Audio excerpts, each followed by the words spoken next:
Hangout number 432. In case you're wondering, yes, Rearson is going to be out for the conceivable future. He will probably come back at some point when he's got some stuff figured out, but that night is not going to be tonight.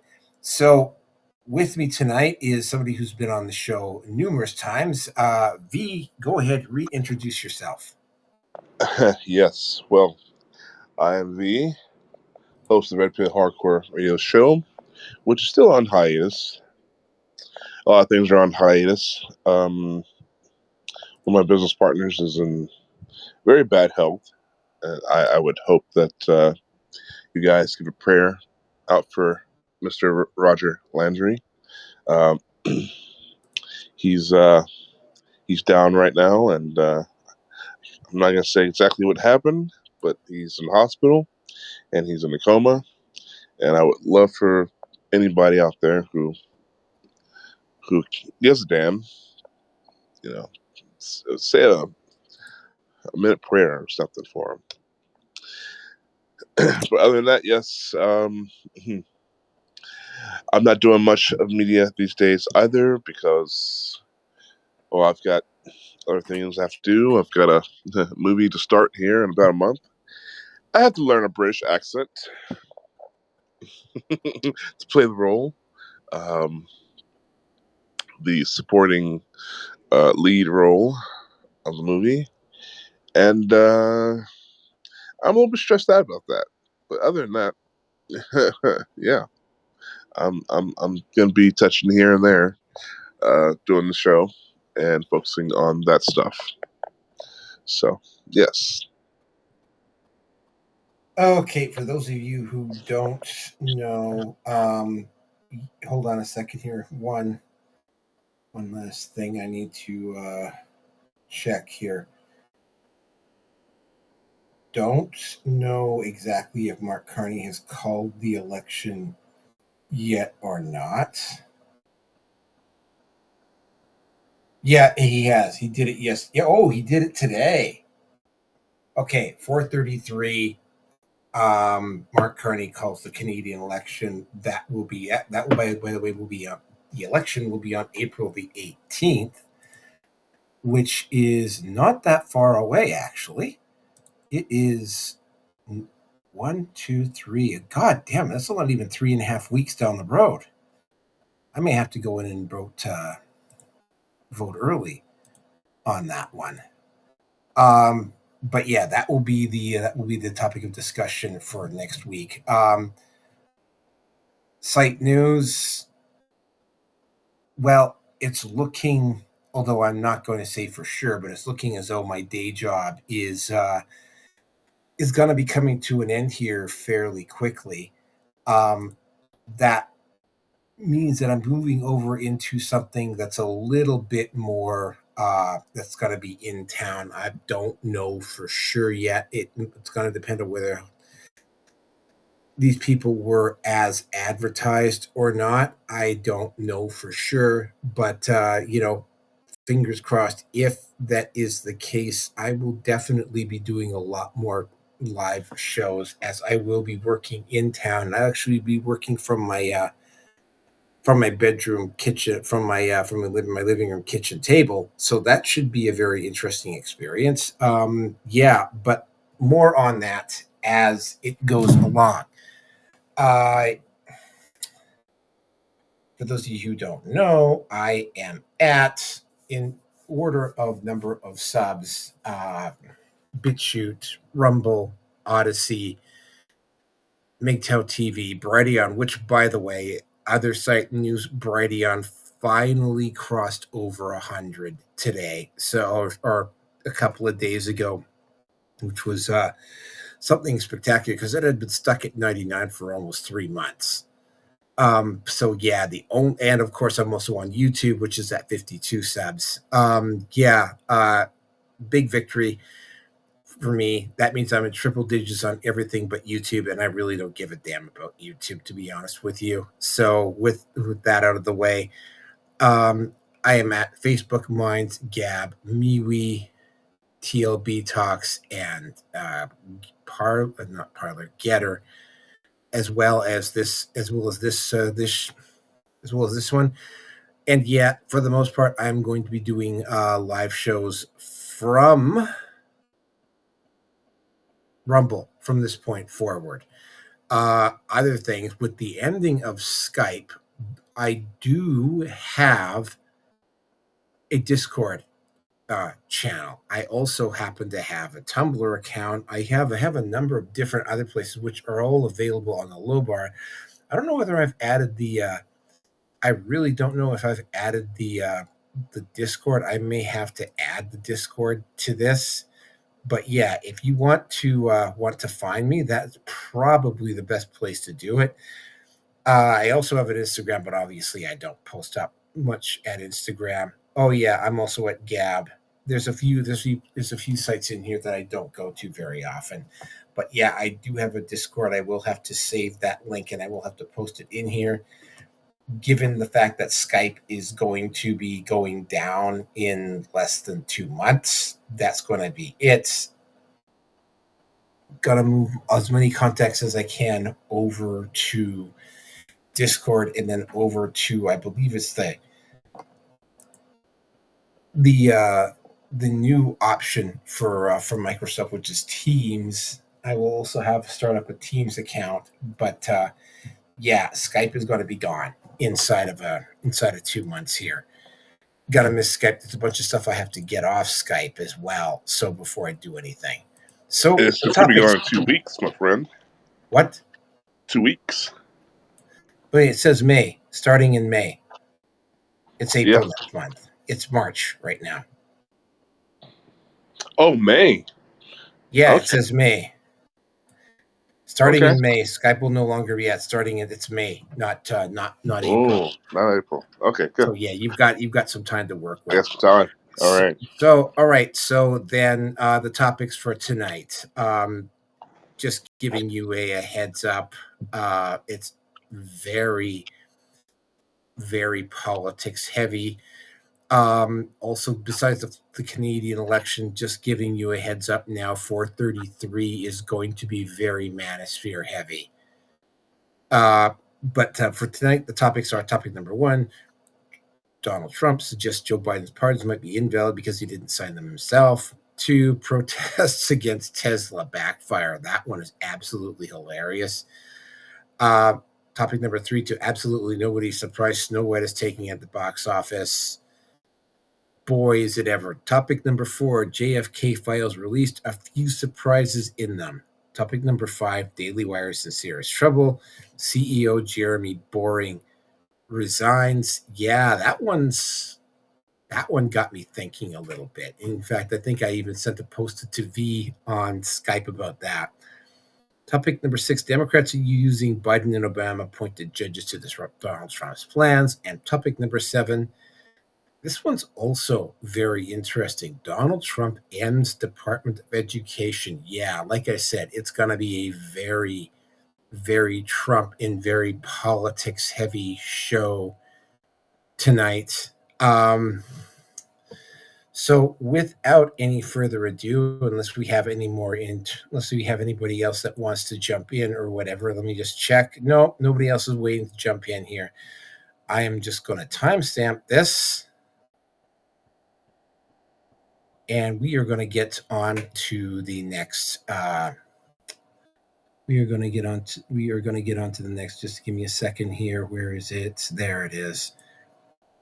New slide for the slideshow. There we go. Gonna timestamp this, and we are going to get on with topic number 1 here.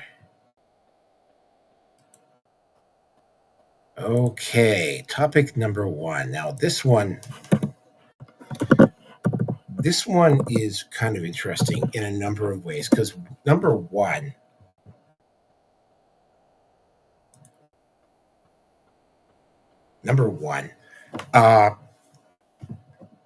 it was pretty obvious, especially towards the end of his term, that Biden was not really all there. In fact, for most of the last 2 years of his term, it was very clear that he really wasn't all there, and he wasn't really all that mentally strong in the first half either.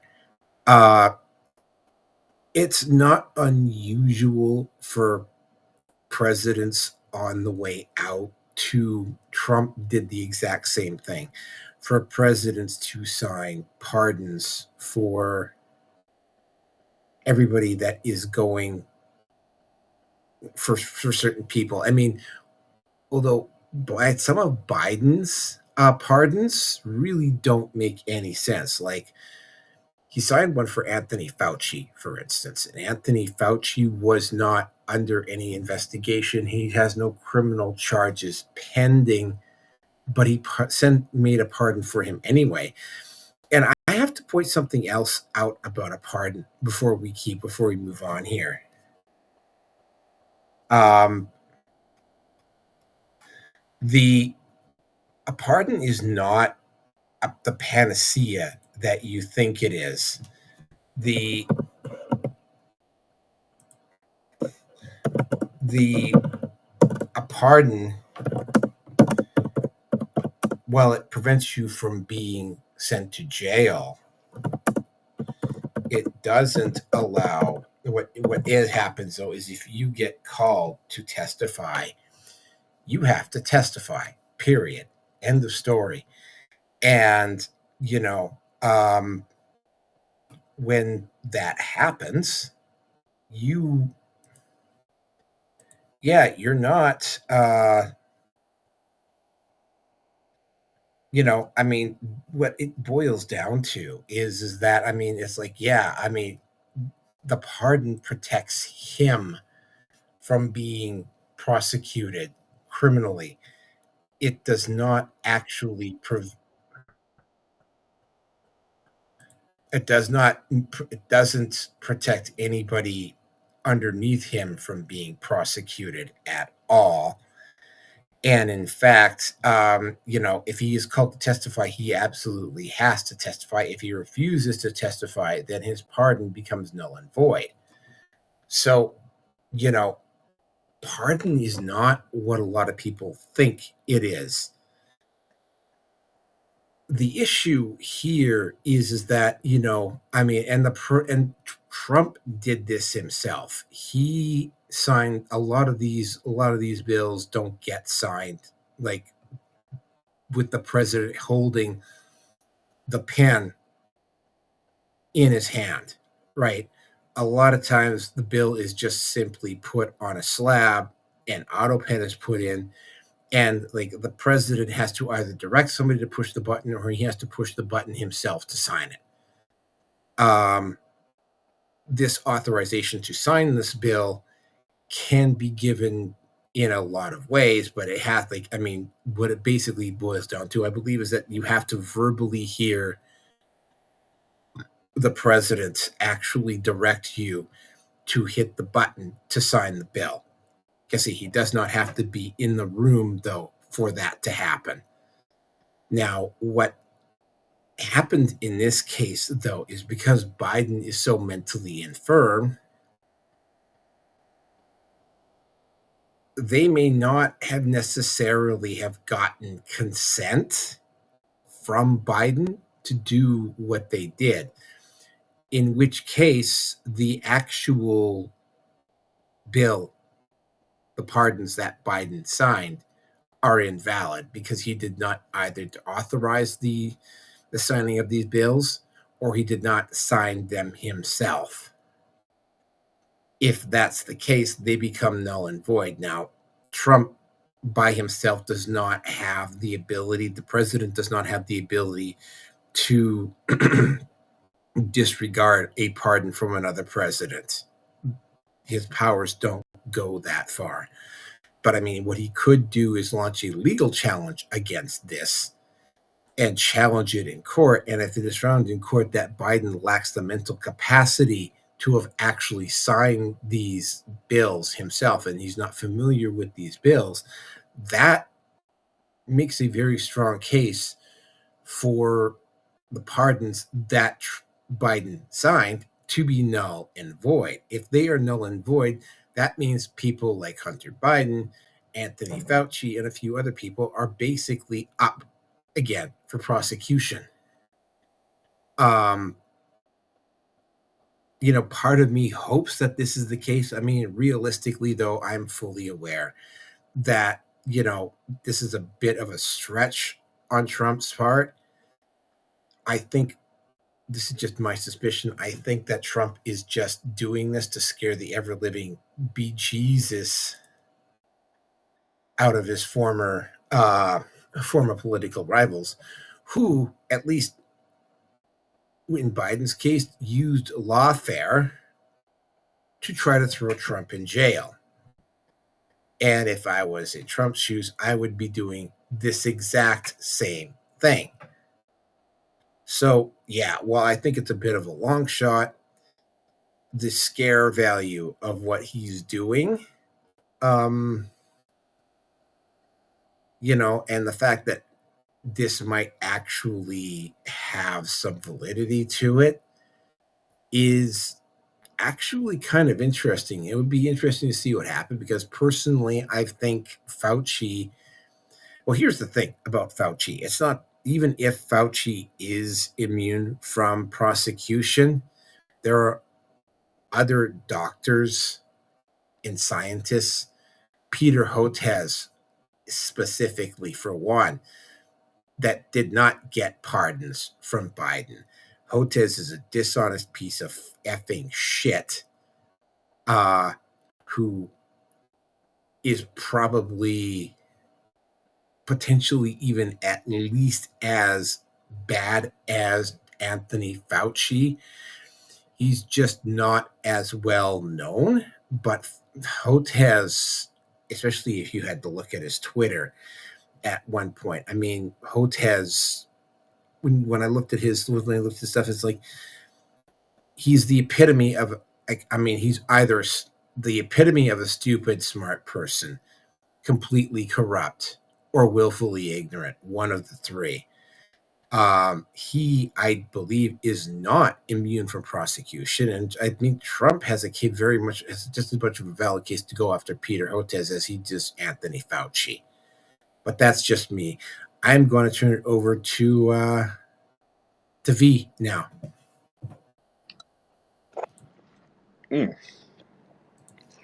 Yes, well, I'm in agreement with a lot of what you said. with everything, with everything that they put Trump through, trying to turn him into this criminal, this political persecution, and it was political persecution. They persecuted this man. They harassed this man. I mean, his home was invaded by the FBI because of what? Some documents he may have had. It's a freaking former president. Okay? And by virtue of him being former president, he can have those documents. And those documents are secure by virtue of him having Secret Service. Trump, people don't understand that. Yes, he had Secret Service with him all the time. As a former president, you're going to have Secret Service around you. So by virtue of that, his documents are secure. So I think I think he should do the same thing to old Joe there, who just has his documents sitting in his garage. You should go and harass him about how secure his documents are now. And Trump is the president. I don't think he particularly needs any court or any Congress hearing or anything to say whether or not um, Biden's documents are valid or not. If the president says these are not valid, and gives a reason, then guess what? Those documents are not valid because of that reason. Okay? Trump can make that executive decision, as far as I know, without anybody else being able to contest it. So if they're missing signatures, listen, I have I have been through a lot of crap in my life just because certain paperwork wasn't presented to me and didn't have my signature with various things. I know all about that. So if these documents are missing old Joe's signature, they're not valid. And guess what? It's too late for him to even sign them because he's no longer president. So even if he were to these pieces of papers were to be given to him to sign, it still wouldn't be valid because he's not in office. So if I were Trump, yeah, I definitely block. And do you know how much the country would just love it if Hunter Biden actually got prosecuted for his crimes? I mean, just a little bit of justice. If he gave the country just a little bit of justice from the previous administration, the criminals of the previous administration, he would be the greatest president ever already. Trump says he's the best. Well, God damn it, it's time for him to be the best. He needs to start doing what other presidents in the past have not done before. Now, he talked about throwing the Clintons in jail and all that stuff, yada, yada, yada. That stuff didn't happen. Okay, it didn't happen. And so, it, so they did their worst to him on his second run here. They did the worst. They tried. They actually, I think, at some point they actually did put him behind bars. I think.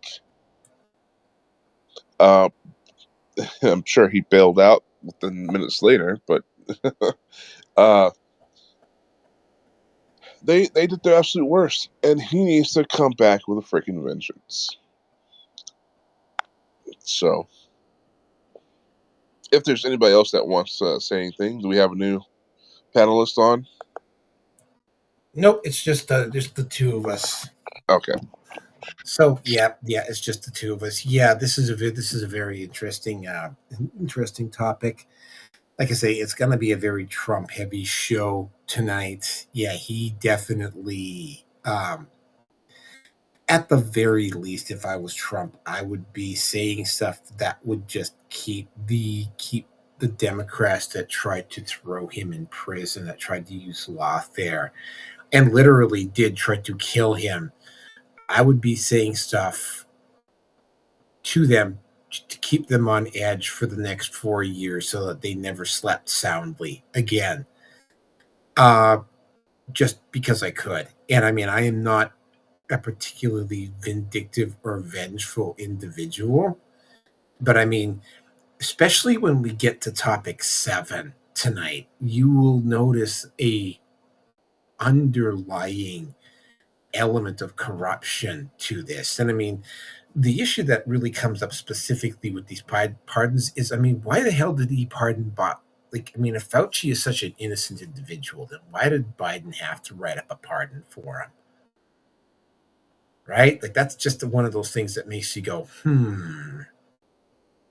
very, very strange. Yes, very strange indeed. But yeah, that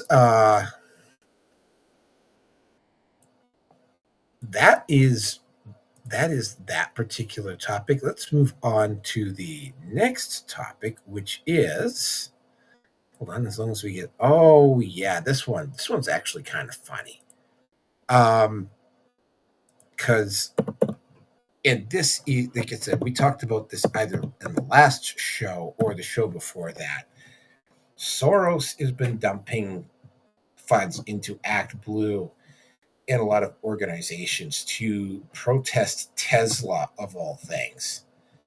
And the irony on this is the fact that Tesla at one point was considered the car that liberals had to buy in order to be, respectful of the environment. And now all of a sudden, they it's like suddenly because Tesla bought it, it's like the car is not persona non grata.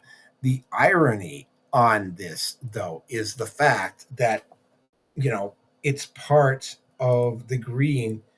Tesla was considered part of the green revolution. Tesla was going to be the electric car of the future at one point. It was going to be the car that people had to buy in order to be trendy. Now, there are certain things about electric automobiles that a lot of people don't know about. The cost of batteries, for one, is not exact. The batteries ain't cheap. The charging station isn't cheap, and also, you're talking about a vehicle that if you're going to drive, say, from where I live to Vancouver, for instance, you are not. You are going to have to stop and recharge your car at least at once, maybe twice on the way, and you have to let it sit for a couple of hours. So it's not like it is with a gas powered automobile where you can just pull into a gas station, fill it up, and go. Like if you have to recharge your vehicle, you have to sit there and you have to wait for it to recharge, and it takes a while to recharge. It's not something that just happens overnight. And Elon Musk and Tesla did the best they could to try and ensure that the vehicle could go as far as humanly possible, whatever. But it was like, I think they remember at one point, Elon Musk, who, by the way, is also a former Democrat supporter, and a lot of people seem to forget that about Elon Musk, is that he was actually a Democrat for the longest time as well. So here we go. We have this AstroTurf campaign against Teslas. Now, there have been all sorts of funny incidents that have occurred. A woman in Washington had her car. Well, she was driving around and somebody literally jumped out of their automobile, stopped their vehicle in front of them, and came over and started yelling and screaming at her because she was driving a Tesla and it was not to go. Here's the really weird part, and this is something that Alyssa Milano tweeted about, although not recently. Alyssa Milano was so glad that she dumped her Tesla and she went out and bought an electric powered Volkswagen. Now, here's the thing about Volkswagens. Volkswagens were a design of the Nazi-controlled economy back in the 30s. Yeah, a lot of people kind of sort of tend to forget about that. This is a good car. Yeah, it was a Nazi-controlled vehicle. It was a Nazi-controlled car. Yeah, it was one of those vehicles, and it was the Nazis made them for the German people and everything. Yeah. There was a case of somebody trying. I don't know what state this was in. Somebody tried to set a Tesla on fire and ended up catching fire himself, and he's now facing criminal charges. There was a guy. Oh, you're gonna love this. Jewish guy in New York City went over and put a swastika on. He tried to with I don't think it was with his finger or something like that, but tried to paint a swastika on a car. The guy who was doing it to the vehicle was Jewish, and the person to whom he was actually the owner of the actual Tesla also happened to be Jewish.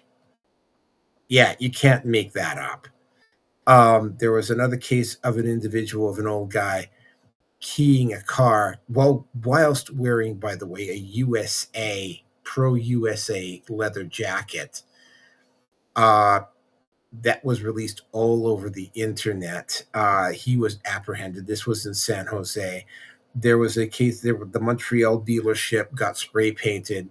There was individuals who tried to that threw Molotov cocktails into a Tesla dealership, I think in either Eugene or Portland, Oregon, and they got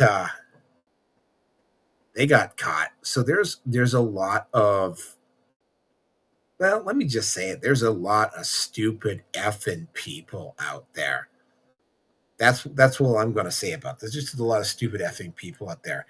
It's like, it's like with that ominous warning that Jordan Peterson said to Ethan Klein a few months ago, that if you try to run and appease this crowd, like this crowd is like, remember, it was only about a year and a half ago, I think, not even that everybody was all yay Greta Thunberg, no gas powered automobiles, whatever. Elon Musk was going to be the guy who made these automobiles for the United States. They were going to be the future of America. These cars, these electric vehicles, were going to be driven around everywhere by everybody, and they were going to take the place of gas automobiles, and Tesla was going to lead the way. And with absolutely zero self-awareness, like they have like literally turned on their own green revolution. Nobody said these people were very smart, but I mean, the Jew drawing a Nazi symbol. By the way, he drew it the wrong way to boot. On a Tesla owned by another Jew is just like absolutely like, that one just leaves me gobsmacked. The dude setting himself on fire. That that one was also pretty funny. I mean, what can I say? Just a lot of stupid people around, and it's like, yeah, I will throw in one other thing about this whole Elon Musk thing. Now, on Threads, you will see a lot of photos of Elon, quote unquote, doing that, where he put his hand over his heart and then he waved it up to people, and everybody was saying it was a Hitler salute. Now, every time I've seen that on Threads, and I don't go over to Threads very often, you know, I have a meme in place which shows various political leaders on the left doing the exact same thing. Instagram came in, sorry, not Instagram, Threads came in and put a fact check on all four of them, saying that that that the photos that I did lacked context. But of course, they did not do this for Elon Musk's photo. And with that, I'm going to turn it over to V. Yes, the Volkswagen is a good car. Yeah, you It will literally, drive a Volkswagen. Volkswagen is good for you. Volkswagen, good for you. and nobody's John Fox because of those cars. Man, the Volkswagen van was synonymous with the culture of the 60s. I just want everybody to remember that. Continue. Well, Volkswagen literally means car of the people. That's the translation of Volkswagen. Oh, So, yeah, I know that. yeah, yeah. Well, Tesla. I mean, it's just one of those things that it's gonna go. It's gonna go. You got you're a billionaire. You got a product out there. It's gonna go. It doesn't matter because you, for one, you do have stupid people out there. Okay, I'm not calling Volts. I'm sorry, I'm not calling Tesla drivers stupid, but I'm just saying, just. Okay, so here's the mistake. Okay, you have someone who is a personality in the media. This is why you don't do this, and I have desperately tried to pull myself away from being the face of TLB when I talk about TLB talk. Um, actually had a couple other people lined up to sort of be the face of it. Young actresses, young little models, uh, um, that were going to be the face of this. I don't want to be the face of TLB talk. Uh, it's polarizing because I have point of views that are not the point of views of other people. So if I don't share point of views with other people, they're not going to want to join my network. Okay, so when you have someone like um, Elon Musk, who has made himself a public figure, who's made himself a public figure and quasi celebrity. He's made his point of views very known on things. He's polarized his company as well. It's polarized. It's not going to be something that's for everybody. So you're gonna have those haters out there. You might have some diehard fans or some other pretentious people who may want these damn things. And, and then, yeah, like I said, you're gonna have the haters. You're gonna have the people who don't like Elon. That will trash your vehicle. They'll attack you and trash your vehicle just because they don't like the owner of the manufacturer.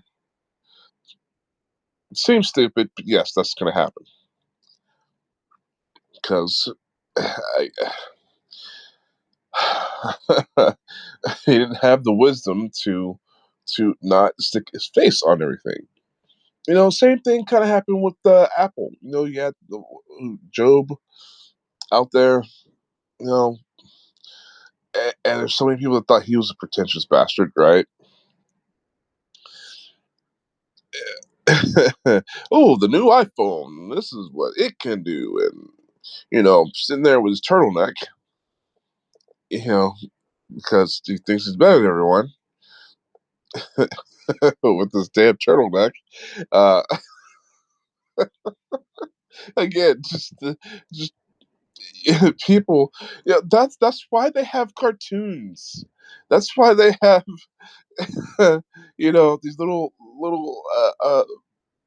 characters to represent a product. Okay, you can stick a bumblebee on top of a cereal box and sell it. You put Elon Musk's face on top of a cereal box. Yeah, let's see if that sells. So yeah, I mean, you're gonna have people that are gonna. It's just another thing that's going to divide people. Okay, simply because marketing was not. There's just no wisdom. There's nobody has any intelligence or experience or wisdom in what he's doing. And if he does, he's probably overriding and saying, "No, I'm going to do this." When you buy a company, you step back. You don't make any political. Uh, uh, you don't make any public political stances. You don't do any of this. You fade to the background. That's what you have your board of directors and to oversee the executives who will oversee the spokespeople. Okay, that's what you got. He's not a businessman. Elon Musk, people might think he's just such a genius, but he's he's a person with grew up with a silver spoon in his mouth, and he's taken advantage of that all the way up. until now. Um, so I mean, I'm a businessman. I can tell you about these things, these ins and outs, and I'm glad we actually brought this up. As ugly as these vehicles are, I've seen two here in town, edge town, where I am right now, which is a town of about 16,000 people, a little tiny, tiny town. Actually, about around 18,000 because of the fires. And I've seen a couple of these cars, and and when you look at these cars from a distance, driving down the road, driving down like a dirt road, it's like Mad Max. I feel like I've been flung into a post-apocalyptic world because these things are just that smoked metallic color. It's rigid cut design. It looks like it was literally like welded from sheet metal as armor for a post-apocalyptic vehicle. It's got to be the ugliest thing I've seen. And so you're gonna have, I think it's a huge joke to see these rich people. They're gonna be driving these things. I had one pass me on the road here about a month ago, and it was like, yeah, they're pretty quiet. I will say that about them. Continue. Yeah. Oh yeah. Yeah. Yeah. They're quiet. They're fast. They've got some get up. I did watch the comparison. There's a comparison video. It's very very popular on YouTube. Tesla versus F-150. The F-150 pretty much beats out the Tesla. It's like a 2 to 3 ratio on the feats that it can do, but much faster than F-150. But yeah, it's amazing. It's absolutely amazing to me. And you're just gonna get these people who's gonna buy it just because it's just something to buy, and they're gonna want to polarize. They have a political statement. You know, yes, there didn't be those innocent people who, yeah, they get Molotov cocktail thrown on them, have their cars vandalized. But there are some people that are going to buy these damn things to be polarizing, to be controversial, and to stir up some noise because they want drama. Yeah, they're going to want the drama. Well, I mean, I don't here's know the where thing. these people come from. Yeah, I don't know. It's like there's this one. There's another incident in Hawaii, right? Uh, Got the woman sitting in her Tesla, and this guy just walks up to the vehicle and spits on it and walks away. And of course, a lot of people don't seem to know this. And apparently, it's like, I mean, Tesla's got cameras everywhere, right? uh, This video was released, and it turns out this guy was an employee at the local navy station, and he got his ass fired all because because he bought into the propaganda around Elon Musk and the Tesla, and he just could not restrain himself when he saw a Tesla. He just, even though there was a person sitting in the vehicle, like, yeah, like, wow. wow. Yeah. Imagine having your whole life turned upside down just because someone is driving something that you don't like. It's silly. It's absolutely silly. It amazes me how many dumb people there are out there in the world. But the tiniest things that can divide us, the tiniest, the political atmosphere, it just and people just so deep into these little tiny, tiny, insignificant things. I mean, for me personally, I don't really have any urgent desire to go out and buy a Tesla, and it's not because of the green revolution. It's not because I like Elon Musk or anything like that. It's just, I know, for instance, that the cost of the batteries Yes. themselves on that vehicle will limit the amount of time you're actually going to be able to drive it around, because the batteries are like 5 figures each time you want to swap them out. Right. Like Yeah. you're going, like, you have to be reasonably well off to even be able to afford a Tesla in the first place. Continue.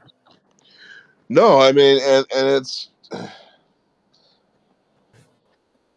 it's not good for our environment. I mean, if they have a way to recycle these batteries, Oh yeah, the then batteries are even worse on the environment than the actual the greenhouse gases that the regular cars emit, yeah, just in a different way.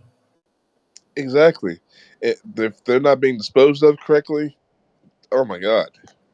But yeah, if they're not recycling these batteries, if they're not making them reusable after their initial uh, life time, um, yeah, I would say don't get a Tesla.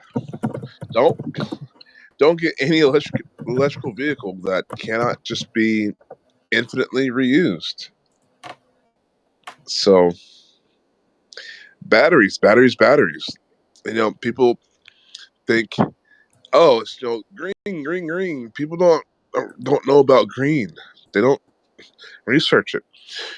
People don't understand that solar panels extremely toxic to the environment. Those have to be disposed of properly. It, you know, uh, the windmills. Okay, those things strip down. They wear out. They strip down. There's so many particles and other toxic things that are going into the environment.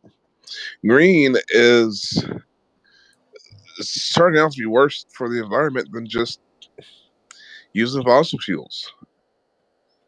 So, I mean, you got to do research, and that's all I'll say on that. Oh yeah, it's just insane. Um, this is a tribute just to how many people just mindlessly buy into propaganda versus how many people who actually do research. And it's like, the last thing I will say about Elon Musk is, and this is a meme that I posted up. It's like, somebody is robbing your store. You get Elon Musk to get on the cameras and find out who it is that has been stealing from your store, and he finds out who it is. And instead of going after the person who's stealing from your store, you want to throw Elon in jail. Yeah, just let that sink in. Like, really, that is literally the mentality we're talking about here. And with that, let's move on to the next topic. Oh, this one. Okay, I had to do I had to go over to Box Office Mojo and actually look at the numbers for Snow White. Now, a couple of weeks ago, I think actually it might have even been last week. Here, let me just take a look here.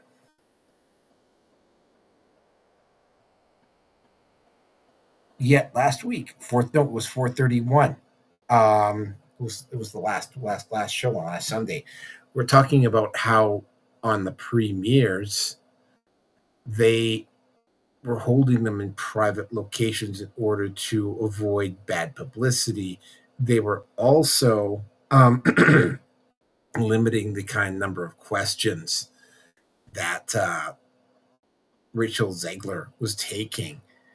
And Rachel Zegler and the one who Gal Gadot were never really ever appearing together for the publicity runs.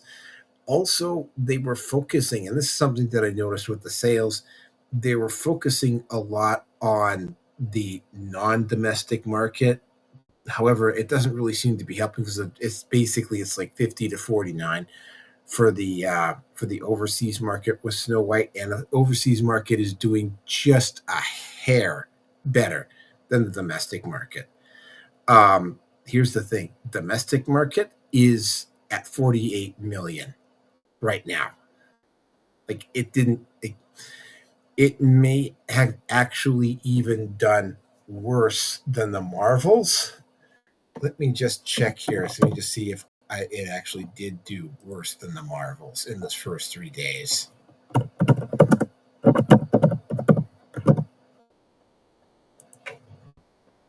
The Marvels. Okay, this is 2 years ago. All right, let's just see the daily on this. Okay, 46 million. So did just barely better than the Marvels. The Marvels lost somewhere in the neighborhood of 300 to 400 million. The issue with Rachel Zegler and the in this movie is that the issue here was that again, and you saw this throughout the movie, and there were a number because there's already been some reviews put out about it. A lot of forced diversity. You have a Northern European kingdom, and goddamn, are those villagers ever diverse or what? Like, like at the time when Snow White was living in Northern Europe, and it is a German, like the original story from Snow White is a Germanic fairy tale.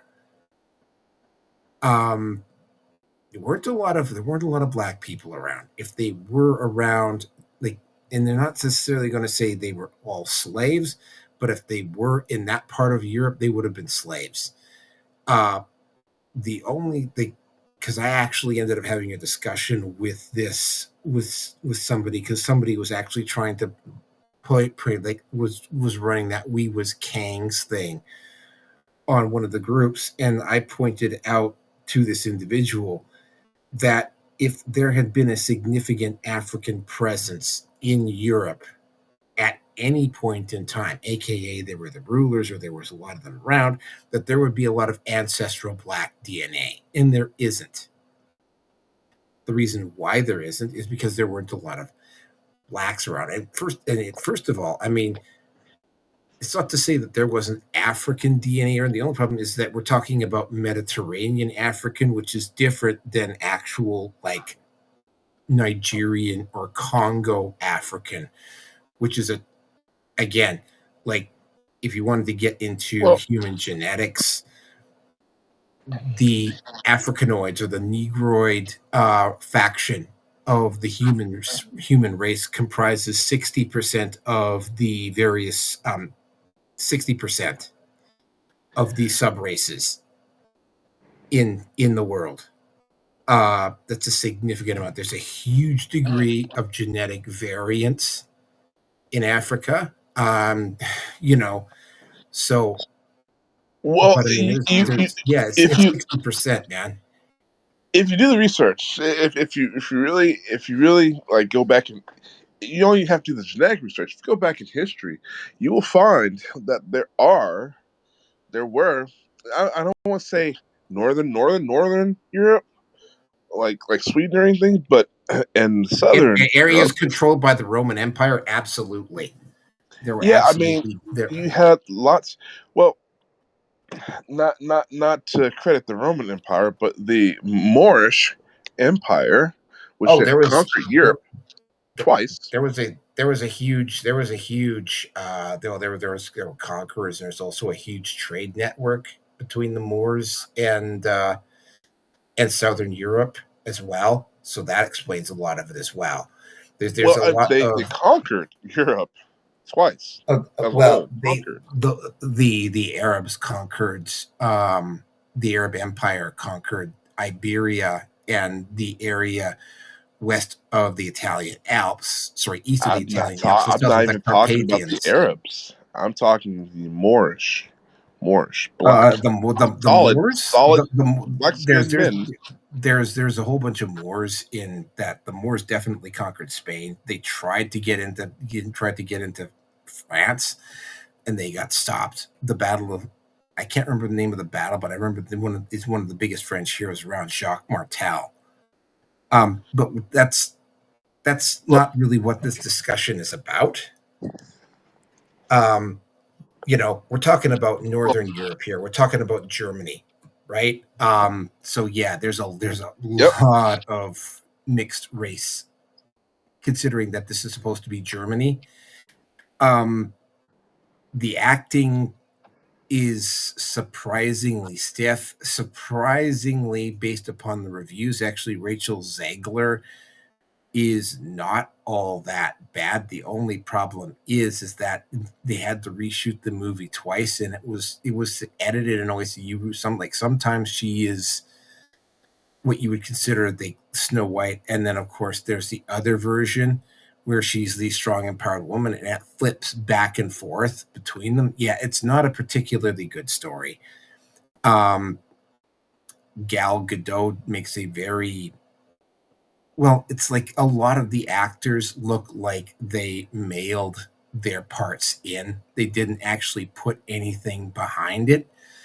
Um, yeah, it's not I mean, when you consider the amount of bad press that this movie had from the start, you would have had to have guessed that they would have gotten they would have taken some time to look at the script and look at the story and actually do some reshoots on the story, but they couldn't even do that. The only reason I think that this movie's not going to set a record in terms of the amount of money that's going to lose is because I think some executives over at Disney um, figured out what was going on, and they decided that no, we'll just cut our losses and we'll just run the movie, and we just won't engage in that large of a publicity campaign. Because I mean, again, if you're going to look at, and here's the part that really stands out. I mean, like the Marvels, for instance, did pretty did substantially better internationally than it did domestically. Snow White, however, is also not doing particularly well. It's barely doing, like, it's basically 50 to 49. Um, like it's not even really doing all that well domestically, which internationally. So yeah. Um, the actual movie itself, take away all of the bullshit and all of the forced diversity and all of the bad writing and all the bad CGI and basically all of the ways that they botched this movie, and instead of fixing it, tried to make people feel bad for calling it out and resorting to name calling or whatever. And it shows. Like I say, the only reason this movie is not going to lose more than the Marvels is because they probably scaled back the marketing campaign on it by a lot. And with that, I'm going to turn it over to you, V.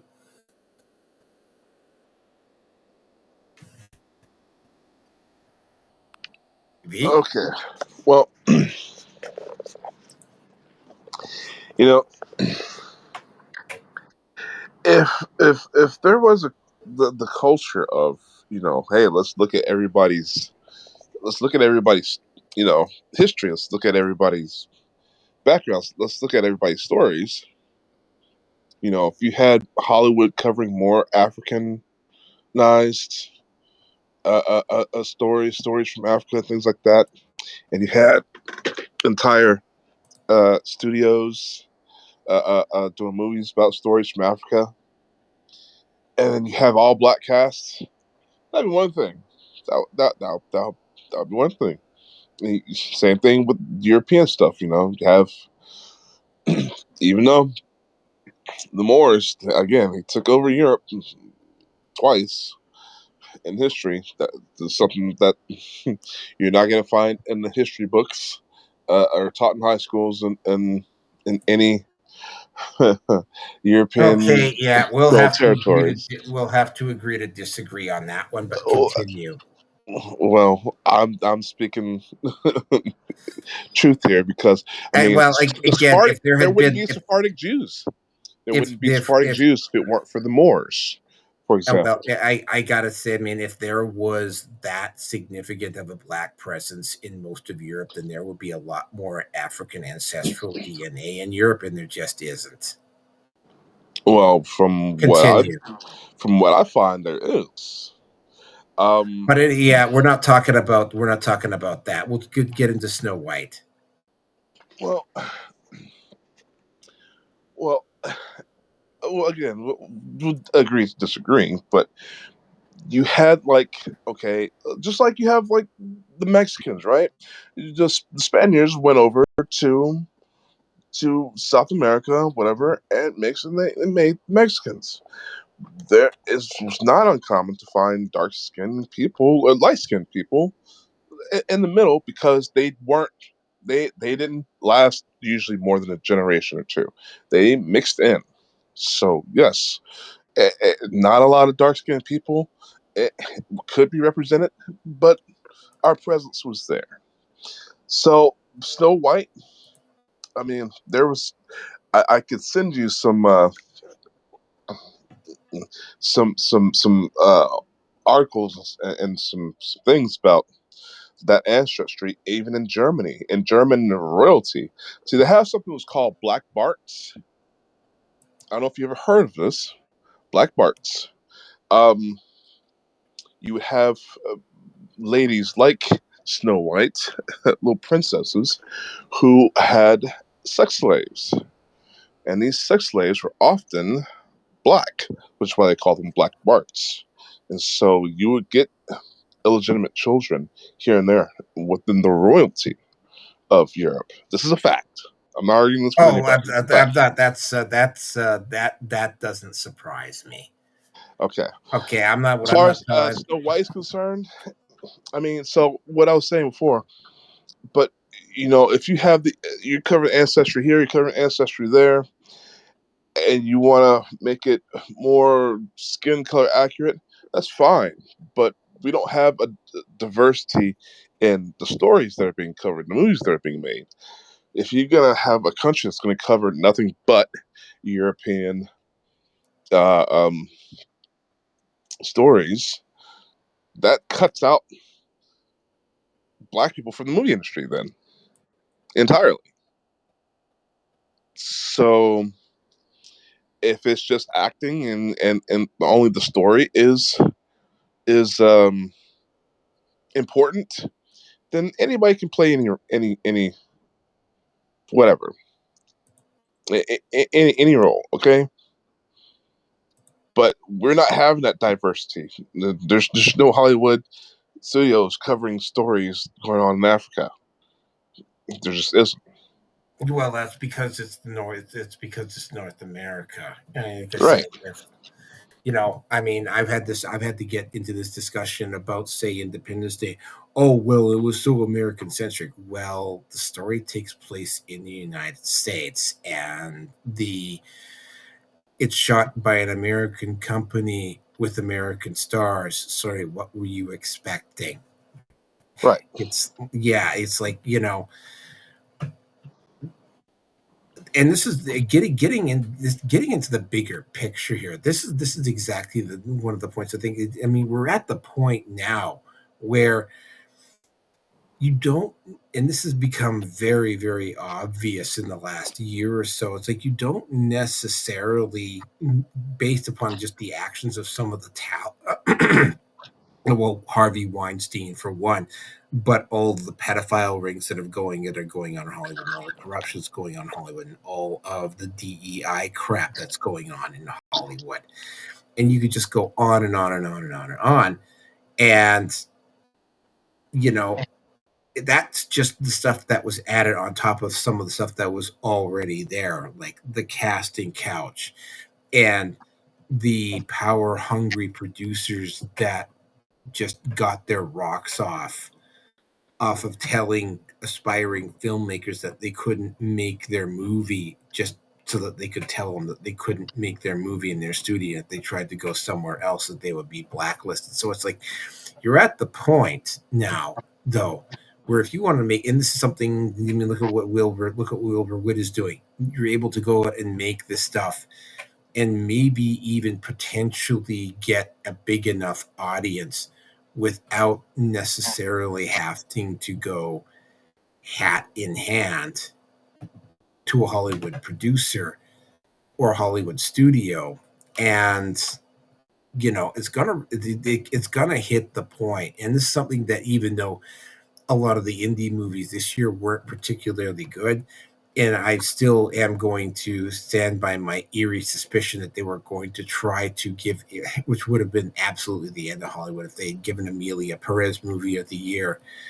But I mean, you know, You talking about like Bollywood? Hollywood, yeah, like what's going on in India with Bollywood, or what's going on in China with their movie industry. Yeah, like each of these places needs to build their own internal film industry and not necessarily have to go hat in hand to Hollywood, right? And Well, this, have you seen the movie industry in Africa? You lucky to find one that has a budget over $1,000. yeah, well, there's a little bit of one, and I know this because I've met a couple of them. There's a little bit of an industry in South Africa. Uh, I have actually seen a couple of Nigerian movies. They're not exactly what you call Hollywood productions, but there have been. There was a guy I knew who ran an internet cafe about 3 blocks away from where I lived, and he had this huge collection of Nigerian talent movies. wow. Um, he and I would see them on the screen. They weren't like all that great, but I mean, at least it was something homegrown, right? So there Right. is an industry there. Um,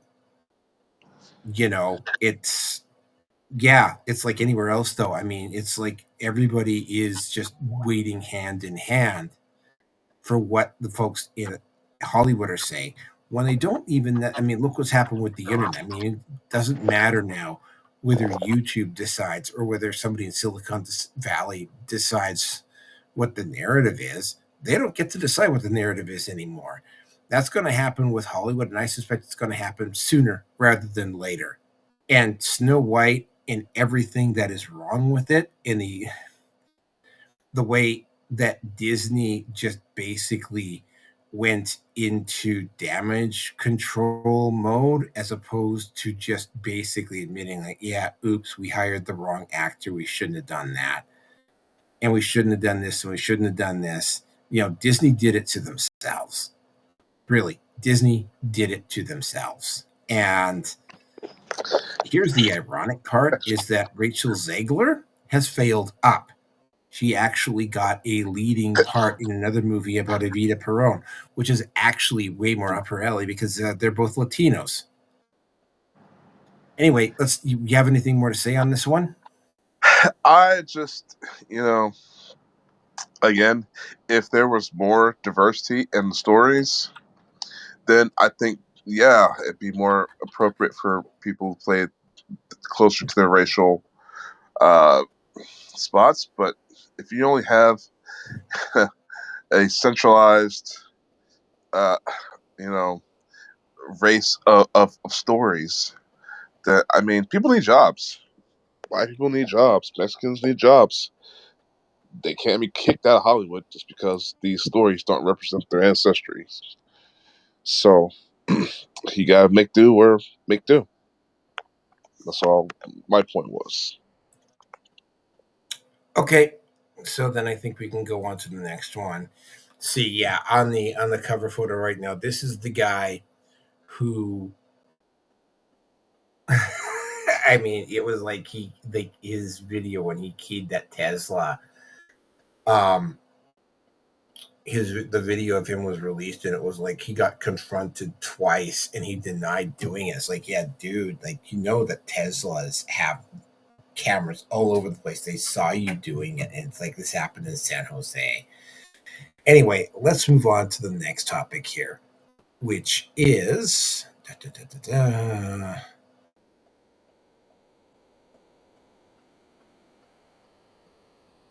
all right. Oh, yes, the JFK files. Okay.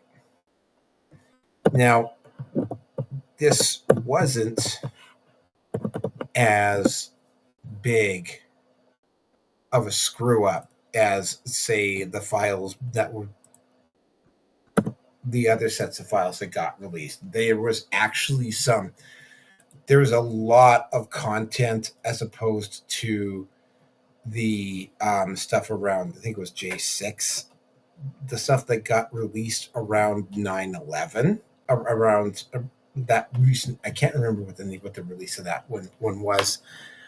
Um, this one, there were some 18,000 pages that have been released in total, and apparently more are forthcoming.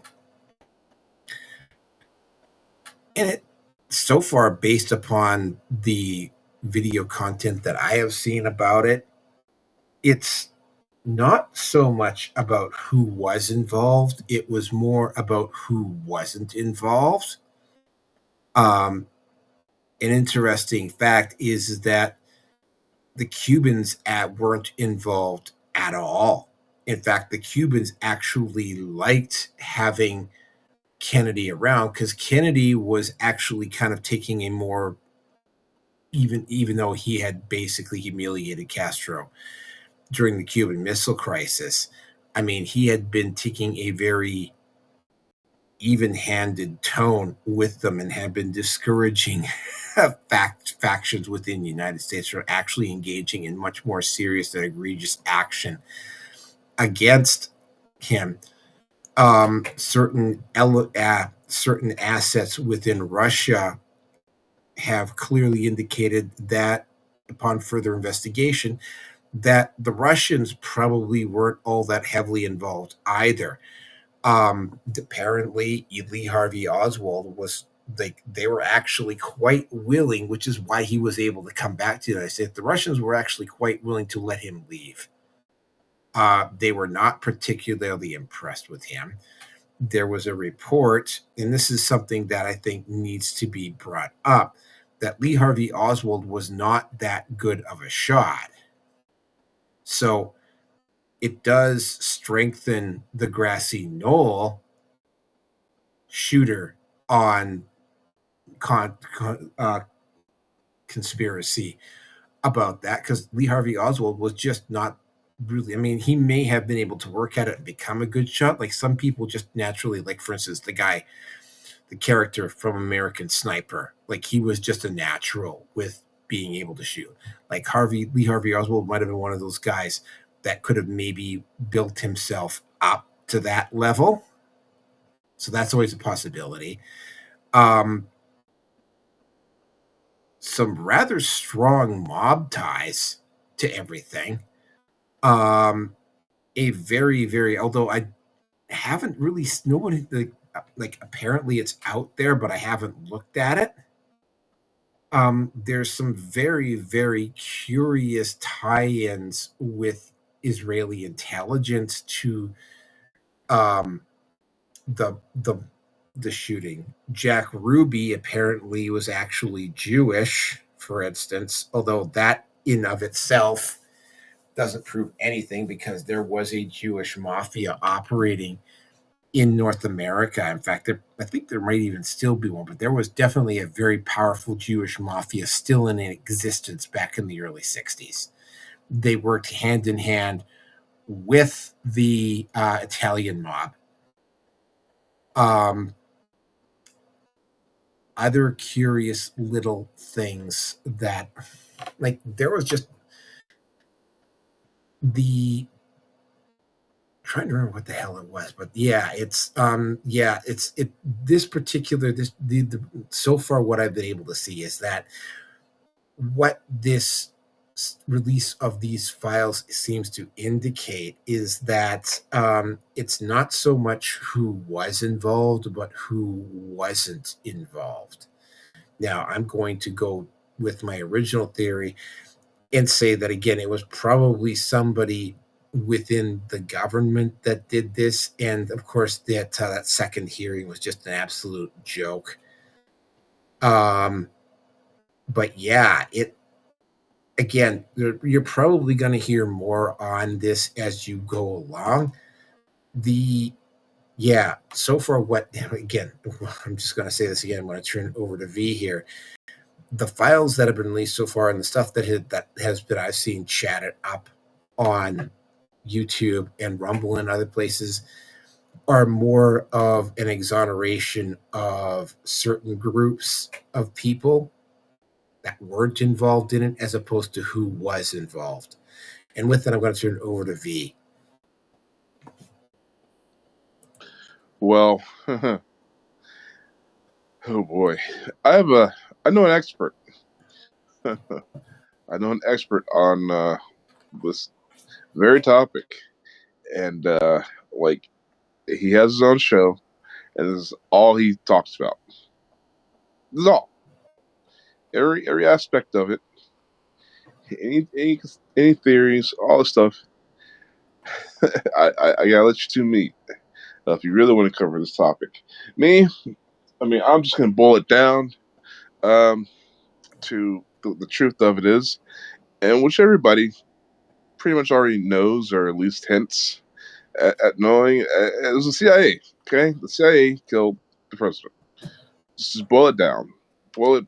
Just all miscellaneous. Oh, All yeah, absolutely. Way too many. Just like what happened with Trump in Pennsylvania, there was just way too many convenient gaps in security for it to have been an accident. Continue. yeah. So yeah. I mean, we live in the country. I live in the country where we have a terrorist agency, a terrorist group that is embedded within our, I don't even know what you would call it, because they're not exactly DOD. They're not. I mean, I guess the intelligence community, which we're not supposed to have, by the way. We're not supposed to have an intelligence community. The only time you have a spy apparatus is when you are at war. Well, technically, we are at war still, but when you are at the end of World War II, the OSI was supposed to have broken down. Okay, anytime you have a war that ends, your intelligence apparatus is supposed to break down. Okay, that didn't happen. Okay, OSI, no, that stuff turned into the CIA, turned into the DIA, turned into the FBI, turned into NSA, and the cancer multiplied. And that's exactly what it is. It's a cancer in our society, terrorist organizations. And so we have our terrorist organization, which grew so much in power that they think they can take on the president, the leader of our country. That's exactly what they did. Now, I'm not sure if that was by the order of the vice president. I do know the vice president was set up big time to take over and to be the big man, and he was all for it. Okay. Uh, but who called the hits? Don't know. Uh, Jack Ruby was a guy sent in to cover up without testimony from the so-called shooter, you you have more speculation and less testimony. So Jackroot, but again, I'm not an expert on this. I just know the basics.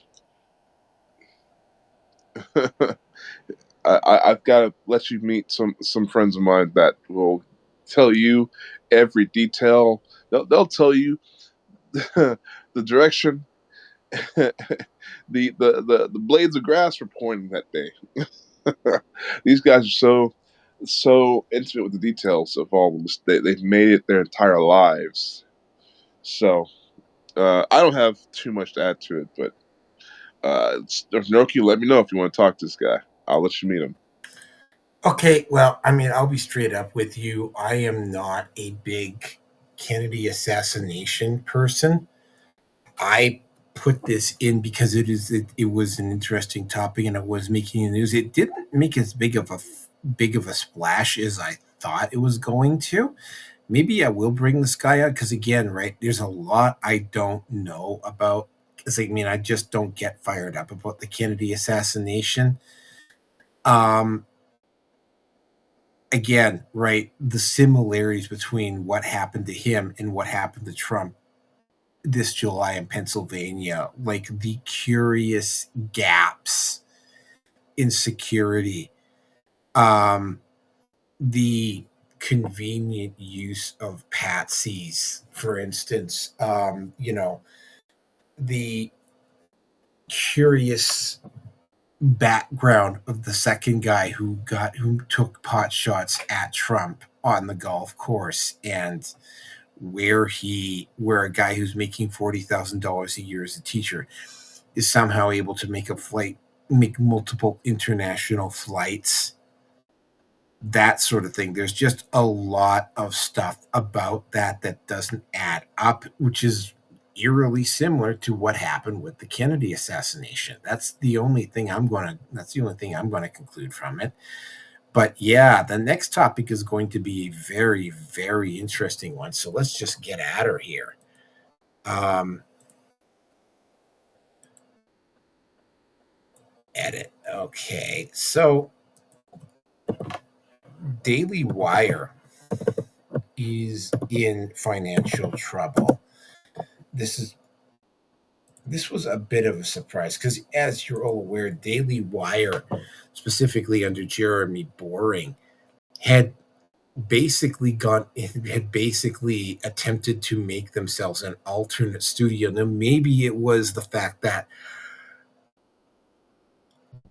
except for Matt Walsh's documentaries, a lot of their movies, although some of them were actually kind of fun and funny, really didn't like make a return on the investment. I mean, here's the thing about the movie business. If you're going to make movies, you literally have to do them. And this is what the studios in LA do. You have to make them in batches of 10. And you make them in batches of 10, knowing that 5 of those 10 movies are just not going to do very well. And there's 4 of them that are just going to like kind of break even, maybe make a little, maybe lose a little. You're going to get that one hit in those 10 movies. And they were just coming out with one movie at a time, which is a very bad way of making movies. If you're a major studio, or if you want to be a studio, you have to make a whole bunch of like smaller independents. But that's not the thing that really stands out about this and their financial difficulties. What really stands out about this, and this was something that got pointed out especially after Jeremy Boring was forced to resign, was that some people on YouTube pointed this out. And once it got pointed out, it was like, really, that is very interesting. Now, why do I say that is very interesting? Because, for a quote unquote news site that promotes content that would basically be going against the political affiliations of the establishment, and definitely would have been upsetting the political establishment or the political beliefs of people at YouTube, for instance. It never really took any major hits there at all. Like none. They always, their model didn't make any sense. Like for instance, if you wanted to make build an audience, you would have kept Candace Owens and oh my god, I can't remember Brett Cooper. You would have kept those two around. Both of them are doing quite well on their own now.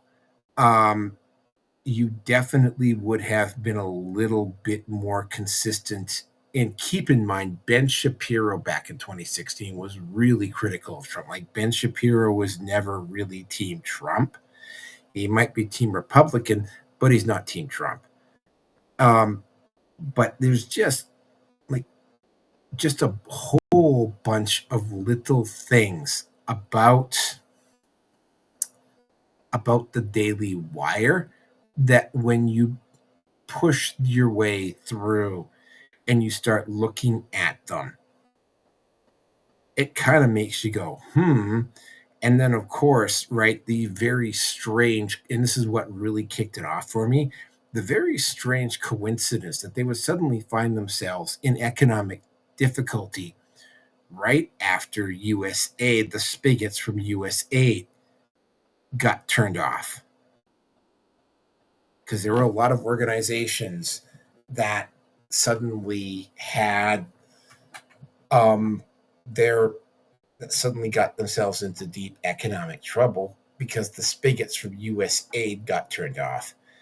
And it's a very, very weird coincidence indeed that the Daily Wire would happen to be one of those particular organizations that would suddenly find itself in trouble.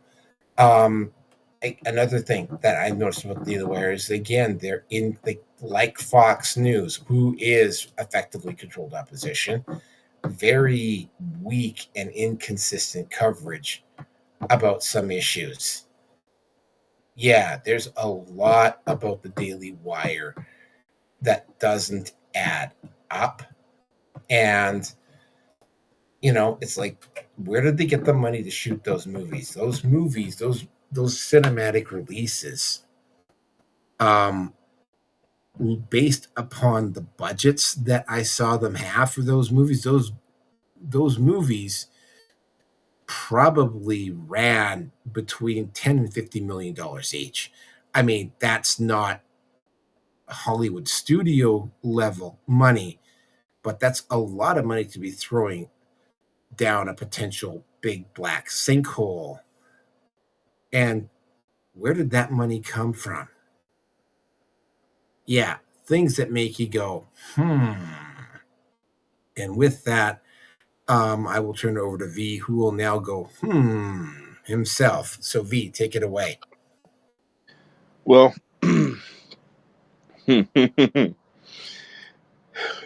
that's a lot of money.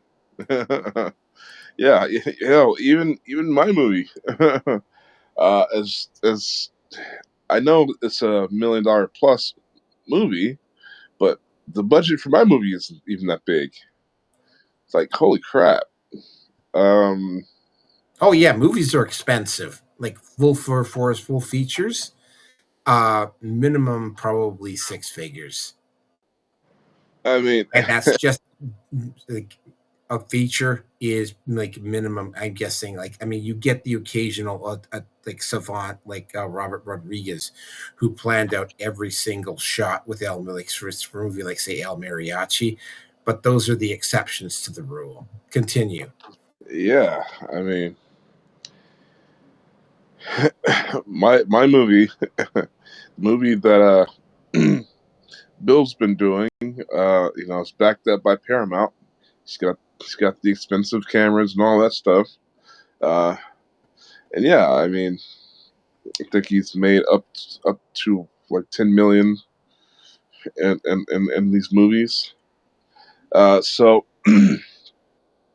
yeah. So from my point of view, yeah, where are these guys getting this money? That's a damn good question. And they've made like tens of these movies. Uh, hmm. No, they've made a handful. Like they say, if you're gonna be a studio, you generally have to do them in batches of 10 because it's Batch sense, yeah. because Yeah, it's like yeah. yeah, because it's like if you make just one, then you're kind of rolling the dice to see if it's a hit or not. Yeah. I mean, and then there's obviously, you know, ways to budget. So I know I've made my documentaries, well, on my own dime, fairly cheap. So, so I guess there are ways of doing things. Uh, I'm not really a big fan of the Daily Wire. I think Matt Walsh, although his views on gender and all that stuff, I mean, it's scientifically accurate. Um, I don't know. Some of these guys are just being made. They're taking the easy route, you know. Some of these guys, yeah. I mean, for guys like Matt Walsh, it may not be common sense to liberals. It may not be common sense to these radical leftists. That there's only two genders. But watching a guy like Matt Walsh just champion, there's only two genders. I'm a genius. It's like, oh my god, okay, sure. Like he's like the praise all end all of the common sense movement. Okay, well, the thing about common sense is supposed to be like everybody has this knowledge, but somehow this great knowledge that he is championing. Okay, it's just what I'm saying is these people are just like very grandiose, and these people on the Daily Wire. I mean, it's just common sense stuff. You put Ben Shapiro in front of a podium and a microphone. Yeah, you might have some retard liberals. Sorry, I shouldn't say that. You might have some of these. Oh god, extreme left thinking individuals. Uh, ask try to make a point, ask a question, and you know Ben Shapiro gives the answer, which is common sense that we should all know already. Again, put up on a pedestal. You have the moral righteous. What's that guy's name? The professor. Um. Uh, the guy, the professor who's been having issues with this. Can you help me out, Naruki? Uh, Jordan Peterson. Yes, Jordan Peterson. Thank you. You know, he's being heralded up like he's some kind of super freaking genius. It's like everything he's saying is common sense. When did the nation lose the grasp of reality, of common sense? Everything he's saying is common sense. What he's preaching on is something that someone of my generation could have preached on in the third grade. Yes, there are only three. There are only two genders. Yes, boys do this, girls do that. Yes, it's like it's common fucking sense. Oh, common freaking sense. Oh well, I'll give you an example of this. Like for instance, Charlize Theron has 3 alt gender kids. And I actually think you were on the show when I said this. The approximate odds of that happening is minimum 27 billion to 1. Hmm. Yeah. So, I mean, do we need something like the Daily Wire? I mean, again, it's common sense what they advocate, what they talk about. Nobody's going to any real philosophical deepness. Nobody's really doing anything of that nature. Uh, I mean, have we been so dumbed down as a society, as Western culture? We've been so dumbed down. I mean, we're falling into idiocracy here, just like the movie. Which, by the way, was a damn funny movie. Oh, well, electrolytes. What do electrolytes even do? It's what a body needs. What does the body need? The body needs electrolytes. Yeah. So as far as Daily Wire is concerned, I mean, I don't have any strong opinions about them. So Well, that's it for me. I really didn't either, and it wasn't until this coincidence got pointed out that they suddenly found themselves in financial trouble right after the spigots at USA got turned off. It was just one of those moments that kind of just made you go, Yeah. very suspicious. Maybe they should be driving a Jaguar 6969. Yeah, yeah. So yeah, that concludes this one. Let's move on to the next. Let's move on to the next one here. Let me just get the. Where did I put that's? Where did Skype go? Where the hell did Skype go? Oh well, I'll find Skype here. And oh, wait a sec. There it is. Okay, like I said, this was going to be a very political heavy show. Now, the last time Donald Trump was president, which was 2017 to 2021, well, 2016 to 2020, well, 2017 to 2021, really. He was, all of his plans kept getting thwarted by Congress. This time, and I'm finding this very ironic because the people that they're actually shipping out are actually hardcore criminals. And they keep getting judges to order injunctions against Trump's moves, which are delaying things a little bit.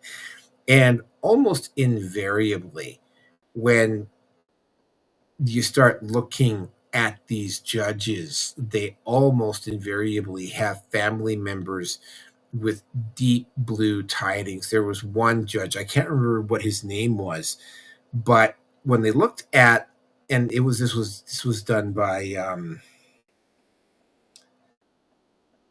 God damn it, I can't remember her name, but she checked up the background of the judge and she found that one of the judge's daughters worked for a social advocacy group that was, I think, getting money directly from the Soros Foundation.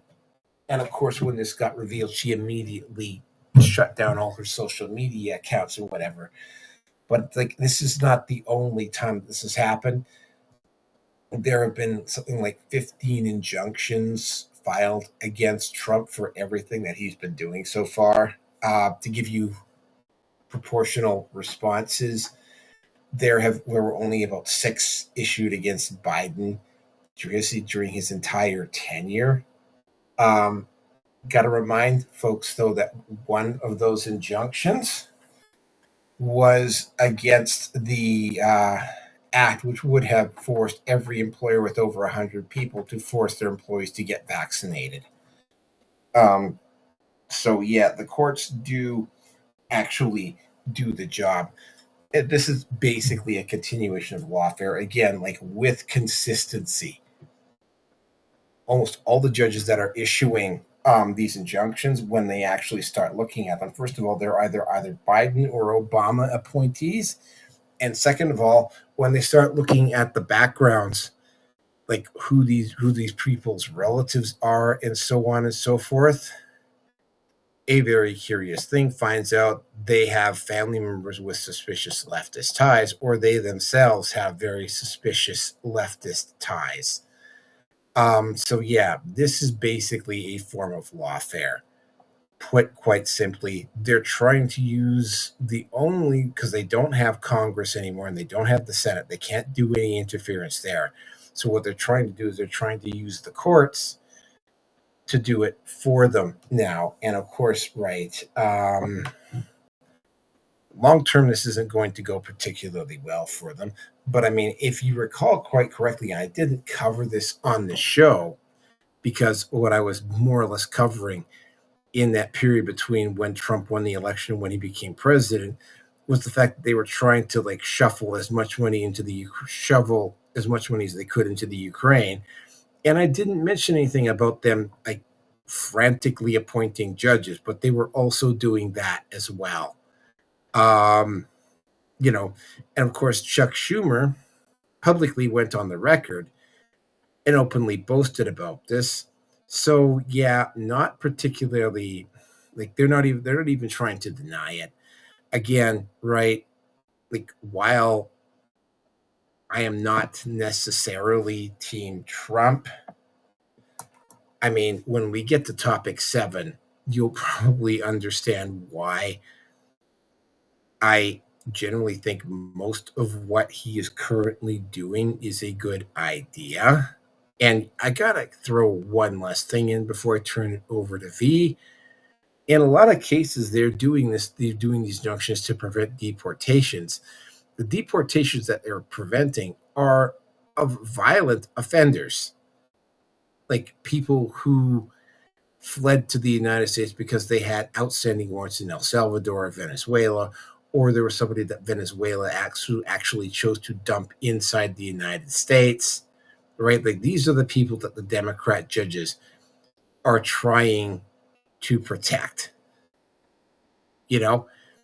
Which brings me to my next question. Who benefits from having these people in the country? Like, who benefits from protecting them?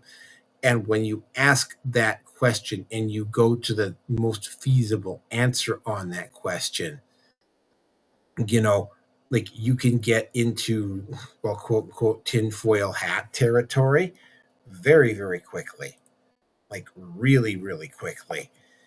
And because the only reason that they would keep these people here is because they want these people here to commit crimes. They want these people here to destabilize the country, right? Who benefits from destabilizing the country?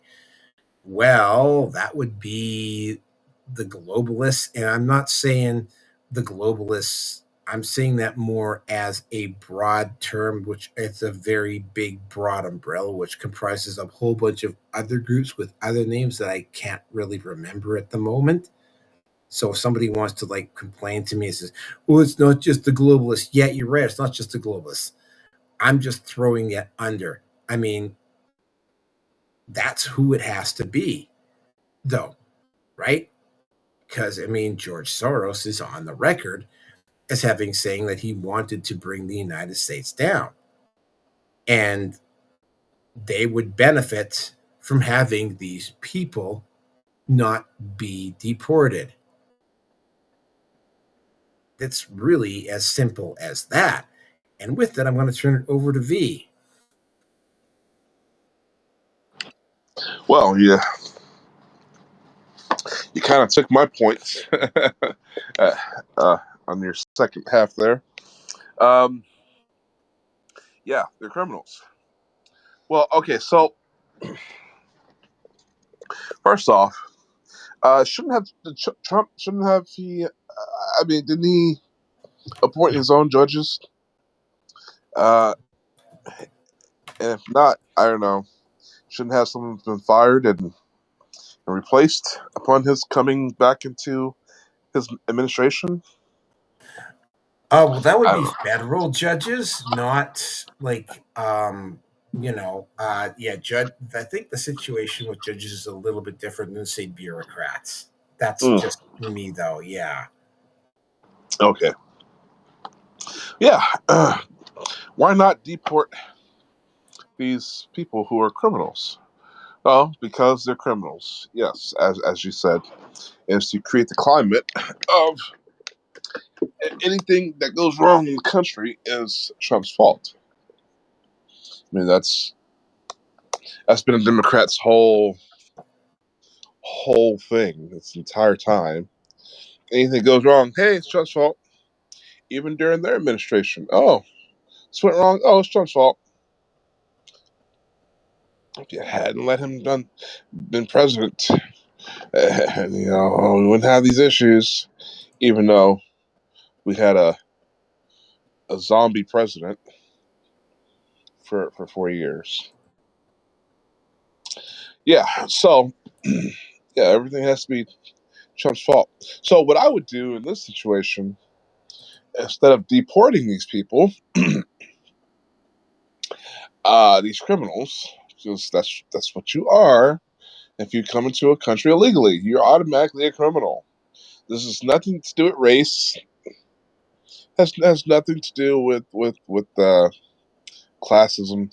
You come into a country illegally without documentation. Well, I would go ahead and just make that a felony. Make that a federal felony, and start throwing you into prisons. Uh, and from there, deported back to their countries. Okay, let's start letting Americans out. Well, let's you know people who have non-violent offenses.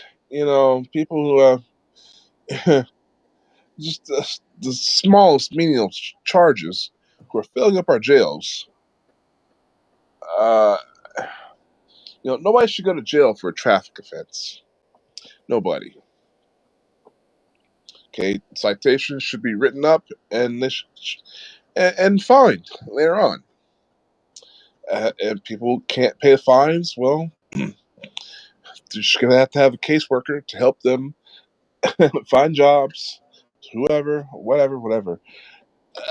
People should not be in jails for uh, uh, corporatized offenses. Okay, if you didn't hurt anyone, see, my thing is people who should go behind bars. People who have violated common or natural law. If you haven't stolen from somebody, if you haven't frauded somebody, if you haven't attacked someone physically, if you haven't murdered someone, then you should be behind bars. Now, if they're white collar crimes, you've stolen millions and millions. That goes under theft and fraud, right? So that covers pretty much all the real offenses. Now, you come in as an illegal to this country. Well, you have placed people underneath a threat. Okay, this is threat of harm. This is threat of violence. This is threat of stolen property, stolen being defrauded. Because if you're not able to get a job when you come into the country as illegal, you're automatically committing crimes. You're gonna do one of these things in order to get money. So I would also make it illegal, and I have been in this position too many times. I've had jobs where I've had to work alongside illegals myself. These companies, these restaurants, these companies, these uh, um, uh, these landscaping businesses, they should all be reported if they have any illegals working for them. Employment of people without documentation should be illegal. There should be no way for these people to thrive in this country. We should cut down the reasons why they would want to come here illegally. It should be hell on earth for anybody who comes to the United States illegally. We need deterrence.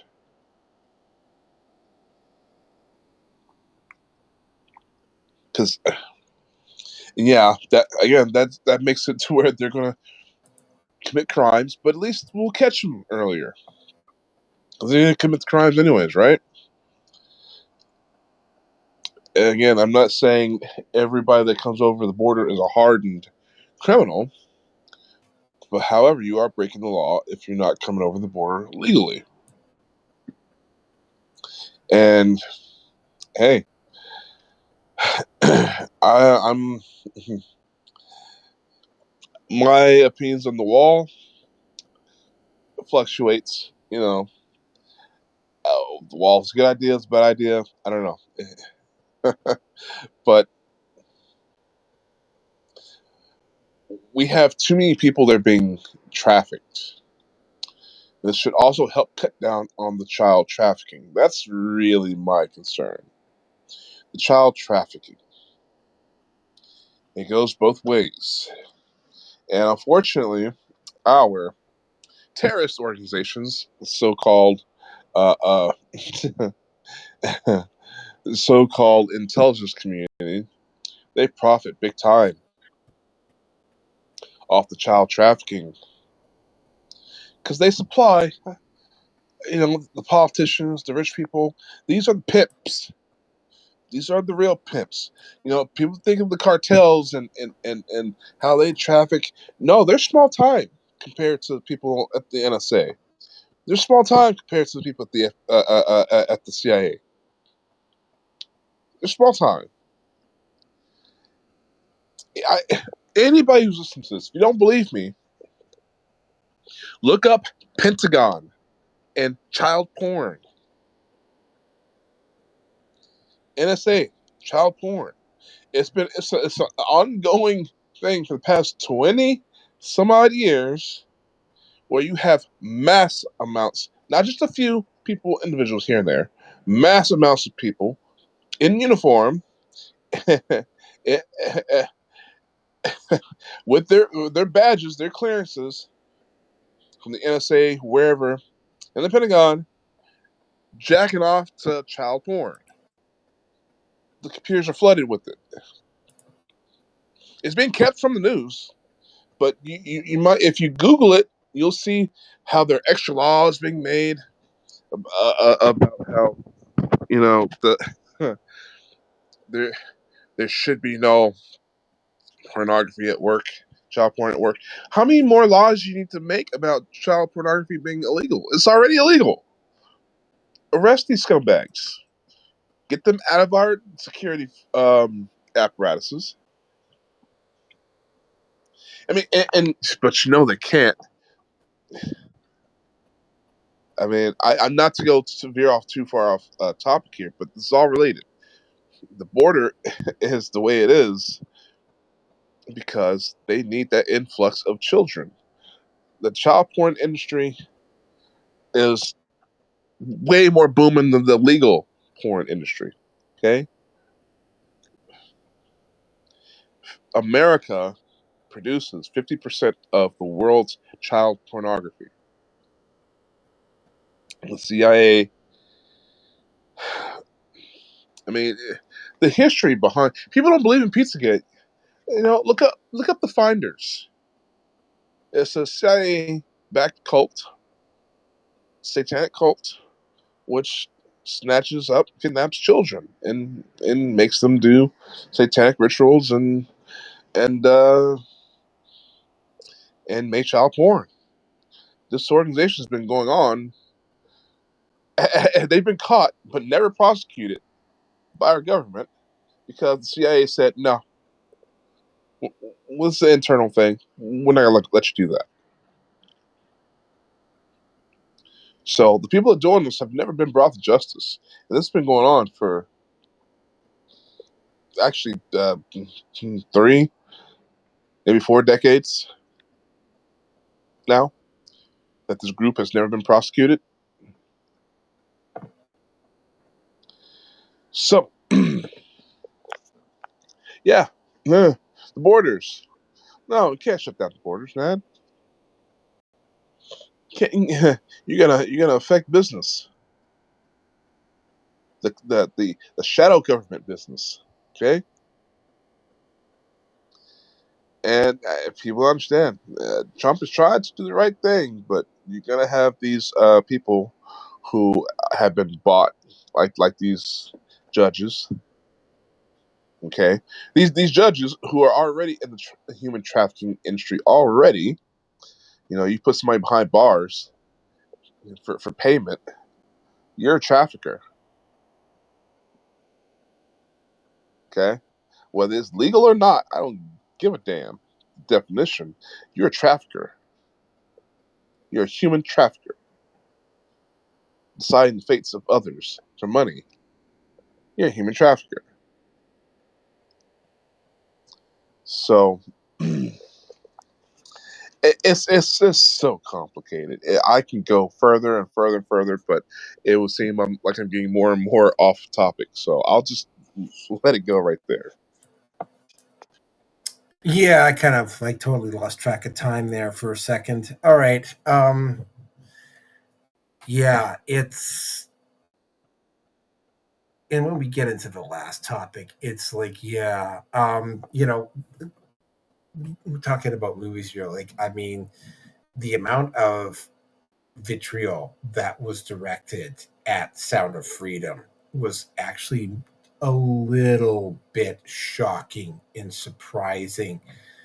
Um, again, had Sound of Freedom been given the same level of cinematic release that, say,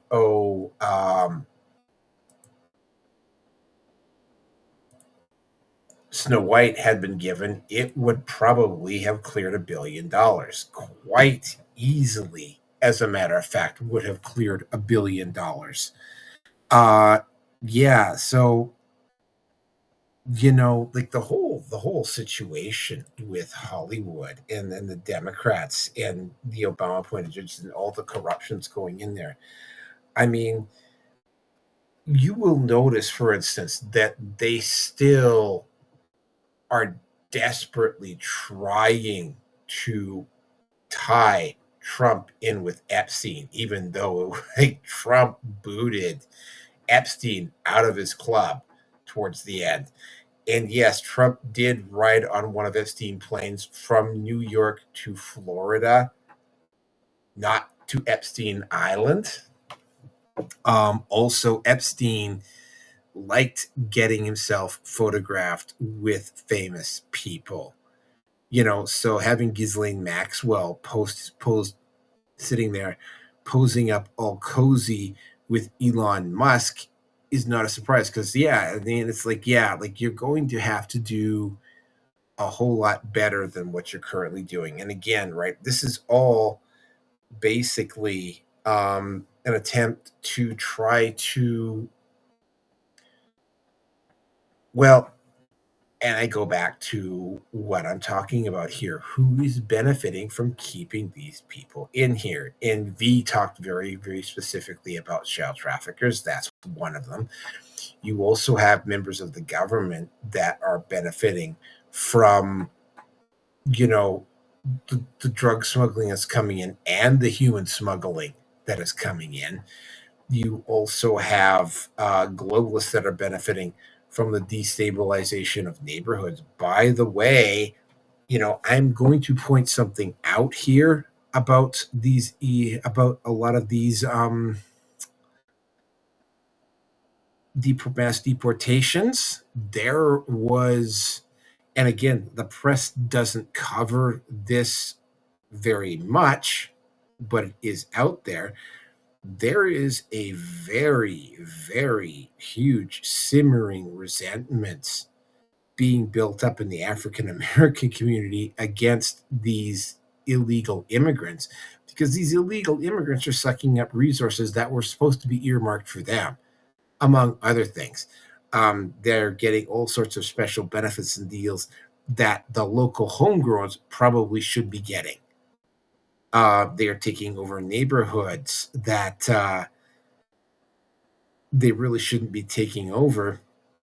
And given the propensity of this neighborhood and to have access to guns and gangs and so on and so forth, yeah, this is a potential, not a black on white race war, but a black on Hispanic or illegal war that was potentially brewing, and that Trump is probably aiming to prevent here, although he still will have to deal with the manosphere in some form or capacity. And with that, let's get into the last topic, because this one is really, really interesting.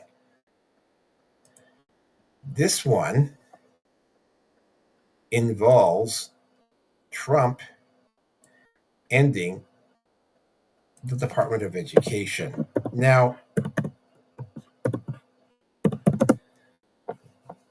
I am not going to actually get into all of the stuff that the Department of Education probably had their fingers in, but I will, strangely enough, start out with a reference to something that has absolutely no direct correlation to the Department of Education, but I think applies in this case. In Warhammer 40K, they have a term for a planet that is too chaos tainted or too Xenos tainted, or has just got so much wrong with it that yes, they could send troops down to try to restore order, but the cost of sending those troops down to restore order would be more than the benefit they would get from keeping the planet.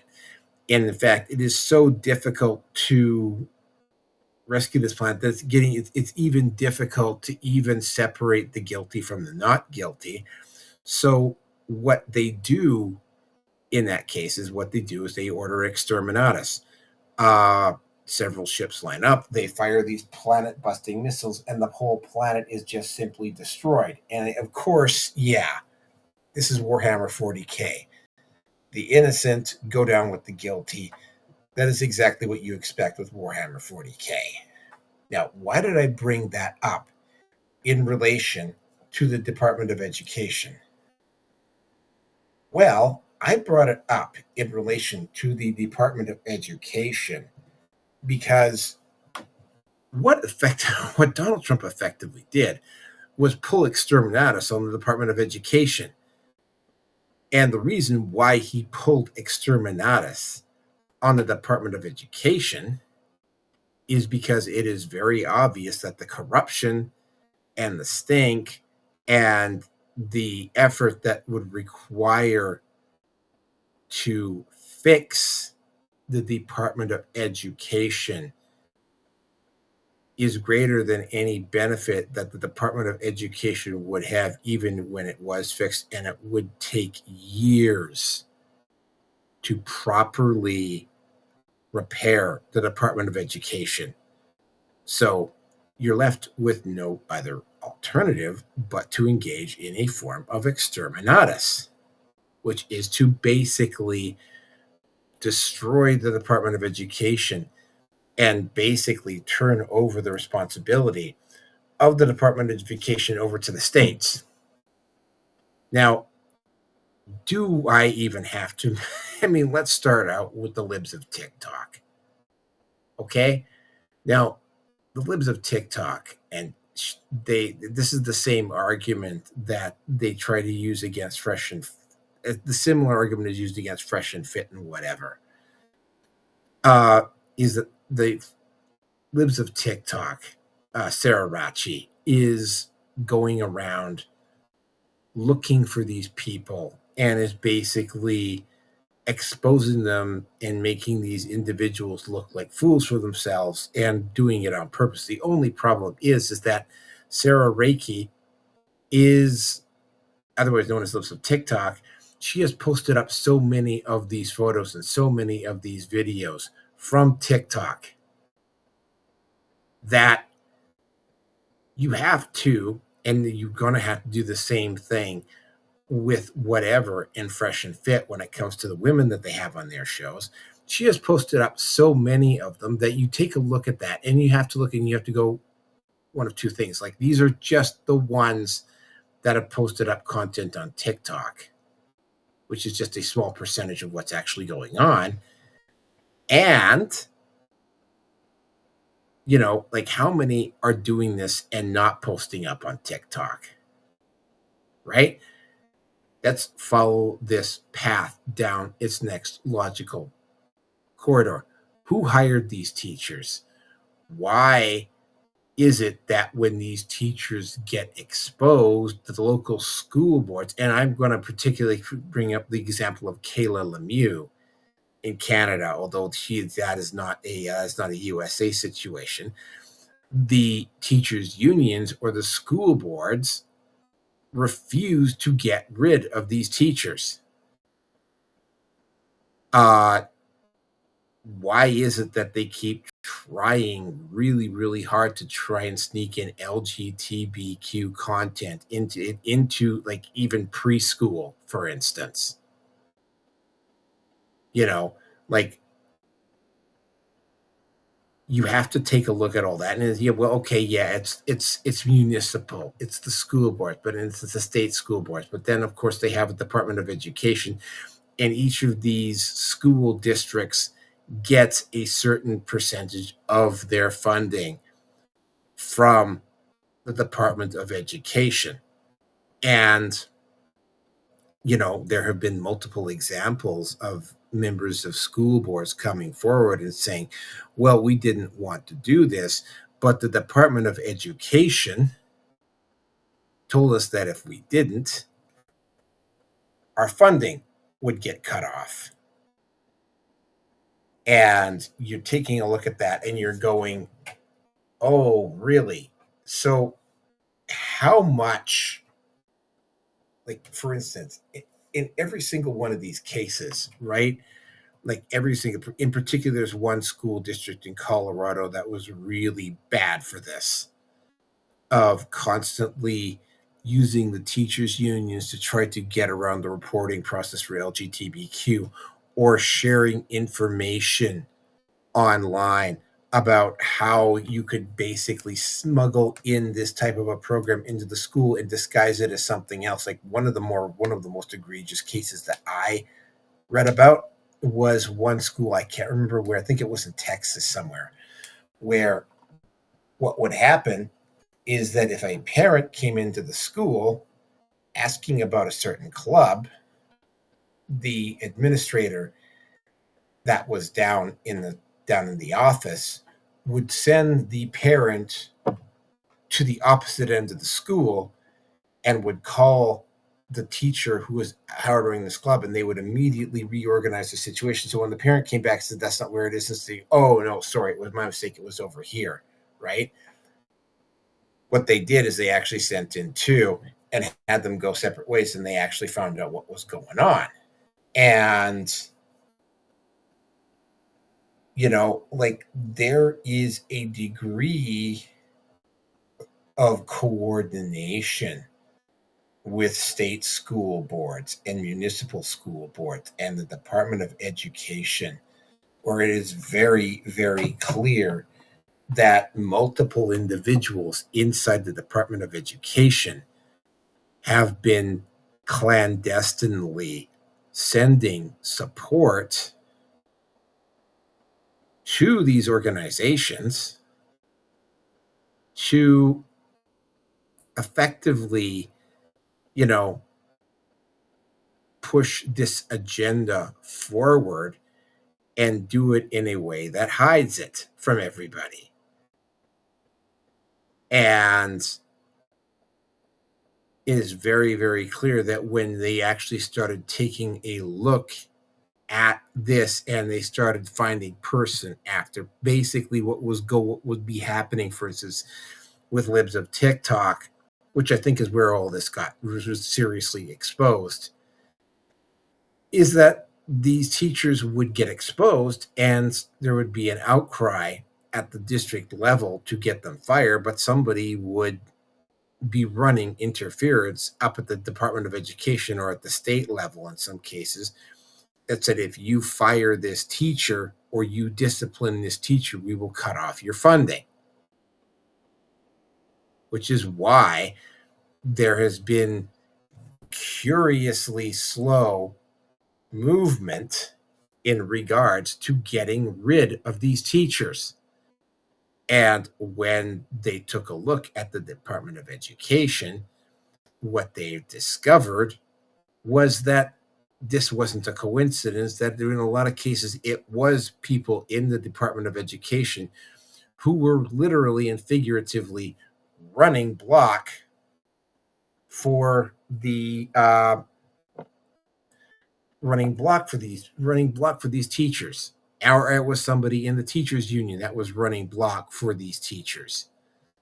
And they must have found so many of them.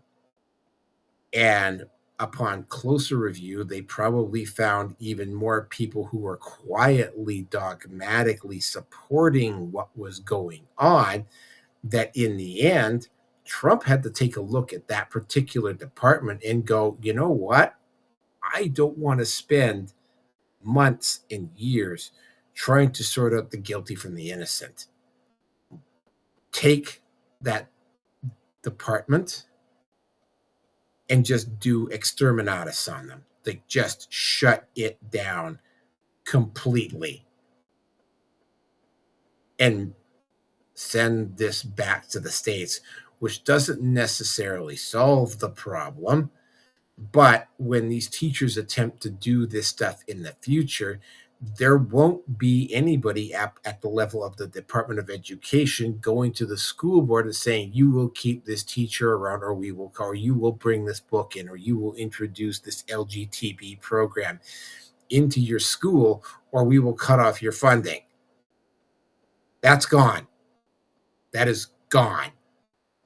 And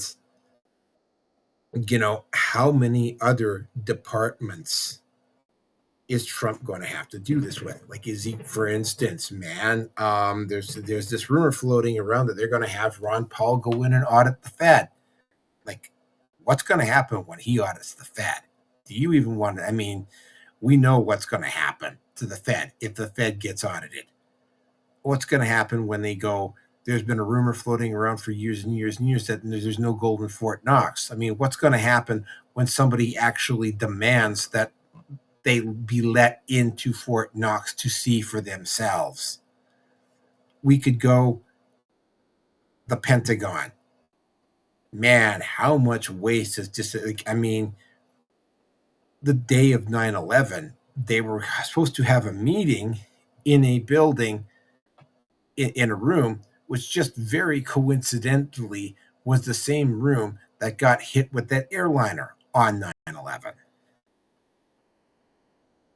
Talk about willingness to kill there, folks. Yeah, there's a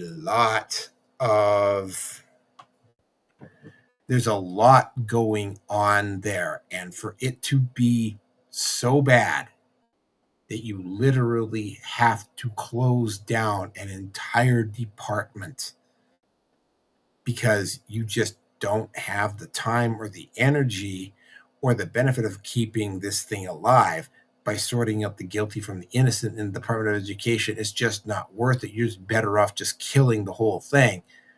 That says a lot about, like, how many other branches of government is this going to happen to? And by the way, this I hope so much more. Just the United States. Like, if Pierre Poilievre wins in Canada, especially if he wins a majority, he's going to have to do the exact same thing in Canada that Trump is doing in the US. Because if he doesn't, it's going to be game over. In particular, both Alberta and Quebec as provinces are just barely hanging on as provinces at this point. Like, yeah, and you're right. It's not just the Department of Education. Like, there are a lot of departments. Yeah, is he gonna go Javier Milei on the U.S. government? It's looking more and more and more like he has to. And just, like, picture everything that is wrong with the Department of Education, like declining caliber of education in the United States since the DOE got started. And of course, you have liberals going, oh, well, I mean, it's like Oklahoma is a red state and it's got a crappier education system than, say, New York or Massachusetts. And it's like, uh huh. And of course, right, these studies that they keep bringing up never take into account homeschooling or private schooling, as in little mini schools with like 4 or 5 kids in them. And, you know, yeah, how far, how deep, and how serious is the rot, and or how many other departments are going to get this same treatment by the time Trump is done? And with that, I'm going to turn it over to V. Yes. Excommunicatus traitorius is declared right before exterminatus. Yeah, well,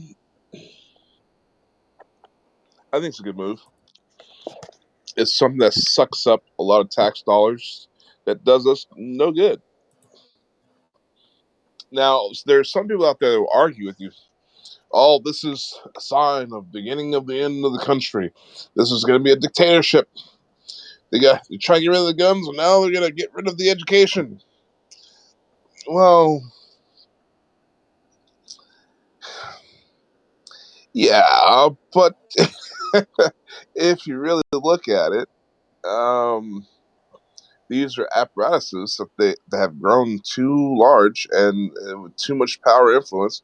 They're pushing agendas now that have nothing to do with education. Clearly, the Department of Education has failed.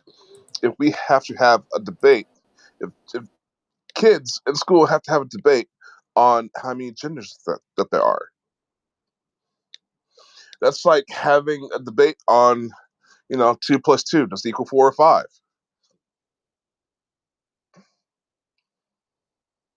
If that's the debate that's going on, then the Department of Education has failed miserably. Yeah, it needs to be disbanded. Whatever resources there, divvied up and put forth towards other things. I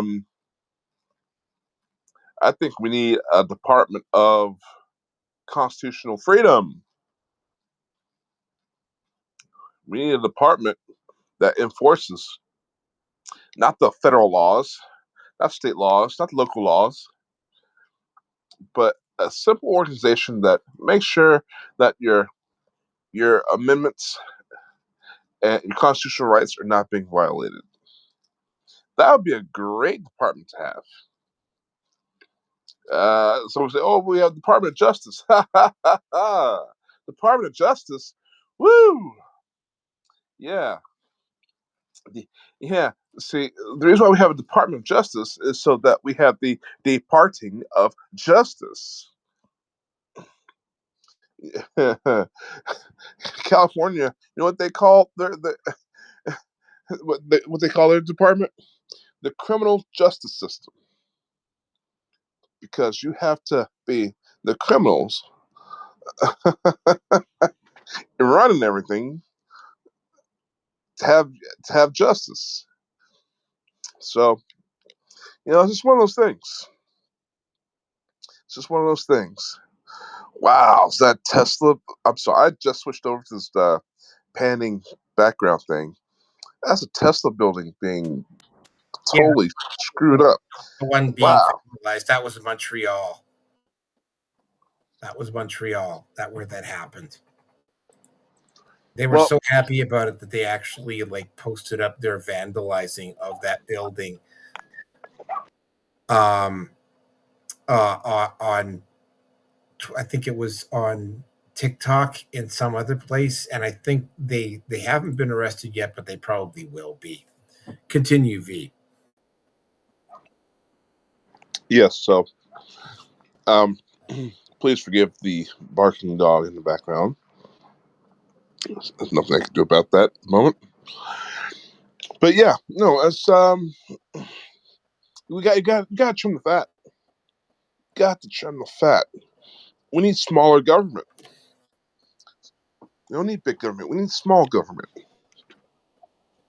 Too many injustices. You know, we still have only what 9 judges in the Supreme Court. I mean, don't get me on a Manson rant here, but 9 judges for 350 million people. 9 judges. The greater issues that are going on are not being heard. They're not being brought forth. What about the crimes of the NSA, their mass surveillance? Which it's not just surveillance. They use the information that they get to put people into targeting programs. I know, I'm one of them. Quite recently, I dug up my own personal information online just to find a big old uh, warning saying that I'm underneath government surveillance. Well, oh yeah, no, no duh. Why do you think I do this show? Why do you think I've done any show? Why do you think I've done my show? Because of the abuses I went underneath, being involved in the sort of thing. So, I mean, we need to trim. We need to trim. More departments need to be closed. More agencies need to be closed. I can't tell you all the abuses. You know, you brought some things to my attention there with the Department of Education, what they're doing that I didn't even know, Naroki. So, I mean, these agencies, these departments, there's a dark side to everything that they're doing. And I can tell you, more than likely, most of them just need to be shut down. And the responsibilities of those uh, departments should be divvied up, amongst the states, and be controlled within their purview. So, yeah, that's all I have to say. Okay, so hold on a second. Let me just find it. There we go. That concludes the show. Like I said, it was a very politics heavy show. I'm just gonna end this off here. Yeah, I think the Department of Education is just the beginning. Um, there's been some talk online about how potentially this is going to, as the rhetoric from the left just gets louder and louder and more desperate, how you're going to potentially even start to see people die. I mean, like, yeah, like you're look at that. I mean, like I say, I posted up that photo of the Tesla dealership in Montreal getting vandalized like that. And I mean, in Tesla cars getting firebombed, that sort of thing. That's just the beginning of what you're going to potentially be seeing here. But yeah, it was a very Trump heavy, very politics heavy show tonight. Um, Again, I'm just going to say it. I am not overly the fact that Snow White is tanking at the box office is not a surprise. There's a lot of, like I say, I think something like 18,000 pages got released on the JFK file, so it's going to take people a long time to actually go through. I tried to go, apparently, some people, and again, like I have to take into consideration the Jew behind every blade of grass crowd when I do this, because there's a lot of people, and this should not come as any surprise to you, V, especially on Gab, um, trying to implicate the Jews in the murder of John F. Kennedy. And I went looking and I couldn't find it. Now, is it out there? It might be. But I mean, again, right, that's an example of what I'm talking about here. Not really going to disagree with any of the things that Trump did. I don't think he's going to, I don't think the pardons are going to, like, overturning the pardons is going to work. Like I say, the start off with Tesla, I think that's just the tip of the iceberg of what's going to happen with them. Daily Wire, not that big of a surprise. Lawfare, also not that big of a surprise. Where else do we go beyond the Department of Education? There's probably going to be a few other places. But that is it for tonight for the Red Pill Nation Hangout. Just letting you all know, because for whatever, again, I'm not going to get into a sob story here, but I'm coming down with a cold and my energy, my energy level. Man, you stay sick, man. No, I was sick. That was 3 weeks ago. That last cold, dude. That was not just. By the way, that wasn't just a cold. That when I got back home from that that last run, I was also dealing with. I wanted again. I don't want to. I'm not looking for sympathy here, but I was dealing with some psychological bullshit that was going on at work, which I am in the process of dealing with now. And yeah, there is a very strong possibility that, there's this run and then there's the next run, which will take me into the middle of April. And then if this remote job stuff is paying as well as the person who I've been talking to say it does, I will be moving to a remote job. And that will mean that I will be staying in the city from this point forward, which means that I will have more time to podcast, more time to do stuff. I will also be making more in terms financially, but I will also have more time to dedicate to this program. And yes, like I said, if you remember back before I was on Skype, back when I was still editing videos and having to post them up, like, I will be doing this until I die or find something better to do. And I meant it, right? So if you want to help me out, there's a Patreon link in the low bar. You can send it there. Yes, at some point I will move over to Subscribestar, but that day isn't today. Thank you very much for listening. I hope you all enjoyed the show. And we will see you on the next one. But I will be doing a Naroki 5 live stream probably like Thursday or Friday. Those are your solo joints. Yeah, those are the solo jaunts. Yeah. I might be doing one of those on Thursday, but again, I won't be doing anything now until I get back into the city. So thank you all for listening tonight, and I will talk to you all later.